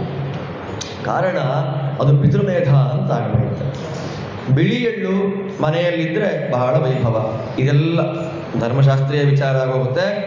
ಎಳ್ಳು ಅಂತನ್ನೋದೇ ಪಾಪವನ್ನ ಪರಿಹಾರ ಮಾಡುವಂಥದ್ದು ಅನ್ನೋದರ್ಥ. ಎಳ್ಳು ಇಸ್ ಈಕ್ವಲ್ ಟು ಪಾಪ ಪರಿಹಾರಕ. ಕೊಟ್ಟದ್ಯಾರದನ್ನ? ವರಾಹ. ಇನ್ನೇನು ಕೊಟ್ಟ? ಯಜ್ಞಕ್ಕೆ ಬೇಕಾದ ತುಪ್ಪ, ಸಮಿತ್ತುಗಳು, ದರ್ಭೆಗಳು, ಶೃಂಗಗಳು, ಯಜ್ಞ ಕುಂಡಗಳು, ವೇದ ಮಂತ್ರಗಳು ಎಲ್ಲವನ್ನ ಕೊಟ್ಟ ಸ್ವಾಮಿಯವನು. ಆದ್ದರಿಂದ ಅವನು ಏನು ಹೆಸರು ಕೊಟ್ವಿ ನಾವು? ಯಜ್ಞವರಾಹ. ಇವತ್ತು ಯಜ್ಞ ನಾವು ಮಾಡ್ತಾ ಇದ್ದೇವೆ ಅಂದ್ರೆ ಅವನಿಂದ. ಭೂಮಿಯಲ್ಲಿ ಕೂತು ಪ್ರವಚನ ಪಾಠ ಕೇಳ್ತಾ ಇದ್ದೇವೆ ಅಂದ್ರೆ ಅವನಿಂದ. ಪ್ರತಿನಿತ್ಯ ಬೆಳಗ್ಗೆ ಮೃತ್ತಿಕಾ ಧಾರಣೆ ಮಾಡಬೇಕಲ್ಲ, ಮೃತ್ತಿಕಾ ಸಂಗ್ರಹ ಮಾಡಬೇಕಲ್ಲ, ಅದಕ್ಕೊಂದು ಮಂತ್ರ ಇದೆ ಅಲ್ಲ. ಏನು ಮಂತ್ರ ಅದು? ಉದ್ಧೃತ ಶಿವರಾಹೇಣ ಕೃಷ್ಣೇನ ಶತಬಾಹುನಾ ಮೃತ್ತಿಕೆ ಹನಮೇ ಪಾಪಂ ಯನ್ಮಯ ದುಷ್ಕೃತಂ ಕೃತಂ. ನಮ್ಮ ನಿನ್ನನ್ನ 100 ಕೈಗಳಿಂದ ವರಾಹದೇವರು ಎತ್ತಿಟ್ಟಿದ್ದಾರೆ. ವರಾಹದೇವರ ಸ್ಪರ್ಶದಿಂದ ಅತ್ಯಂತ ಪುನೀತಳಾದ ಮಹಾಮಾತೆ, ನಿನ್ನನ್ನ ನಾನು ಮುಟ್ತಾ ಇದ್ದೇನೆ, ನನ್ನ ಪಾಪಗಳನ್ನೆಲ್ಲ ಪರಿಹಾರ ಮಾಡಿಬಿಡು. ಭೂಮಿಯನ್ನ ಮೆಟ್ಟಬೇಕಾದ್ರೆ ವಿಷ್ಣು ಪತ್ನಿ ನಮಸ್ತುಭ್ಯಂ ಪಾದಸ್ಪರ್ಶಂ ಕ್ಷಮಸ್ವಮೇ. ಹಾಗಿರೋ ಕಾಲಕ್ಕೆ ನಡ್ಕೊಂಡು ಹೋಗುವಾಗ ಎಲ್ಲಂದ್ರಲ್ಲಿ ಮಲಮೂತ್ರ ವಿಸರ್ಜನೆ, ಎಲ್ಲಂದ್ರಲ್ಲಿ ಉಗುಳೋದು. ಮಲಮೂತ್ರ ವಿಸರ್ಜನೆ, ನಿಷ್ಠೀವ ಮೊದಲಾದವುಗಳಿಗೆ ಪ್ರತ್ಯೇಕವಾದ ಸ್ಥಾನ ಅಂತ ಮಾಡಿಟ್ಟಿದ್ದಾರೆ ಶಾಸ್ತ್ರದಲ್ಲಿ. ಎಲ್ಲ ಕೆಲವರಿಗಂತೂ 24 ಗಂಟೆ ಉಗಿತಾ ಇರೋದೇ ಅಭ್ಯಾಸ. ಕ್ಷೇತ್ರ ಇಲ್ಲಿ, ತೀರ್ಥ ಇಲ್ಲಿ. ಯಾವ ಮಟ್ಟಕ್ಕೆ ಅಂದರೆ ನದಿಯಲ್ಲಿ ಸ್ನಾನ ಮಾಡ್ತಿರ್ತಾರೆ, ಆಗತಾನೆ ಅರ್ಘ್ಯ ಪ್ರದಾನ ಮಾಡಿರ್ತಾರೆ ಕಾವೇರಿ, ಅಲ್ಲೇ ಪಟಕ್ ಅಂತ ಉಗಿದ್ಬಿಡ್ತಾರೆ. ಅಲ್ಲಿ ಮುಂದಕ್ಕೊಬ್ಬ ಅರ್ಘ್ಯ ಮಾಡ್ತಾ ಇರ್ತಾನೆ, ತಲೆ ಬಿಡುವ. ಸೋಪ್ ಹಾಕೊಂಡು ಎಷ್ಟು ಅಭ್ಯಾಸ. ಗಂಗಾ ನದಿಯಲ್ಲೇ, ಗಂಗೆ ಈ ಸೋಪ್ ನಿನಗೆ, ನಿನ್ನ ಪಾಪ ಶುದ್ಧ ಆಗಲಿ ಅಂತ ಅನ್ಕೊಳ್ಳೋದು. ಪಾಪ ಗಂಗೆ ಬಟ್ಟೆನೇ ಹಾಕೊಂಡಿಲ್ಲ, ನಮ್ಮಂದಿರೋ ಕೊಳೆ ಬಟ್ಟೆ ಎಲ್ಲ ಗಂಗೆಗೆ ತಗೊಂಡು ಕೊಟ್ಬಿಡೋದು. ಕಾವೇರಿಗೆ, ಕಪಿಲೆಗೆ, ಗಂಗೆಗೆ, ತುಂಗೆಗೆ ನಾವು ಕೊಡೋದೇನು? ಸೋಪು, ಪೇಸ್ಟು, ಬ್ರಷ್ಗಳು, ಹಳೆ ಬಟ್ಟೆಗಳು, ಚಪ್ಪಲಿಗಳು ಎಲ್ಲ ನದಿಗೆ ಅರ್ಪಣೆ. ಇನ್ನು ಕೆಲವಿದೆ ಹಳೇ ಪ್ರಾಚೀನವಾದ ಗ್ರಂಥಗಳು. ನಮ್ಮ ತಾತನ ಕಾಲದಲ್ಲಿ ಒಂದು ಪೆಟ್ಟಿಗೆ ಪುಸ್ತಕ ಆಗಿರ್ತೀರಿ ನಮ್ಮ ಮನೆಯಲ್ಲಿ. ಪಾಪ ಅವ್ರು ಸದ್ಗತಿ ಆಗಬೇಕಲ್ಲ, ಗಂಗೆಗೆ ಹಾಕ್ಬಿಟ್ರೆ ವಿಶೇಷವಾದ ಸದ್ಗತಿ ಆಗುತ್ತೆ. ಅದಾದಮೇಲೆ ನಿಮ್ಮ ಮನೆಗೆ ವೇದವ್ಯಾಸದೇವರ ಪೂಜೆ ಪುಸ್ತಕ ಬೇಡವಾ? ನಮ್ಮ ತಾತ ಒಂದು ಕಟ್ಟಿಟ್ಟಿದ್ದಾರೆ ಪುಸ್ತಕ, ಒಂದೇ ಒಂದು ಭಾಗ, ಅದನ್ನು ಇಡ್ತೀವಿ. 10 ವರ್ಷ ಆಯಿತು.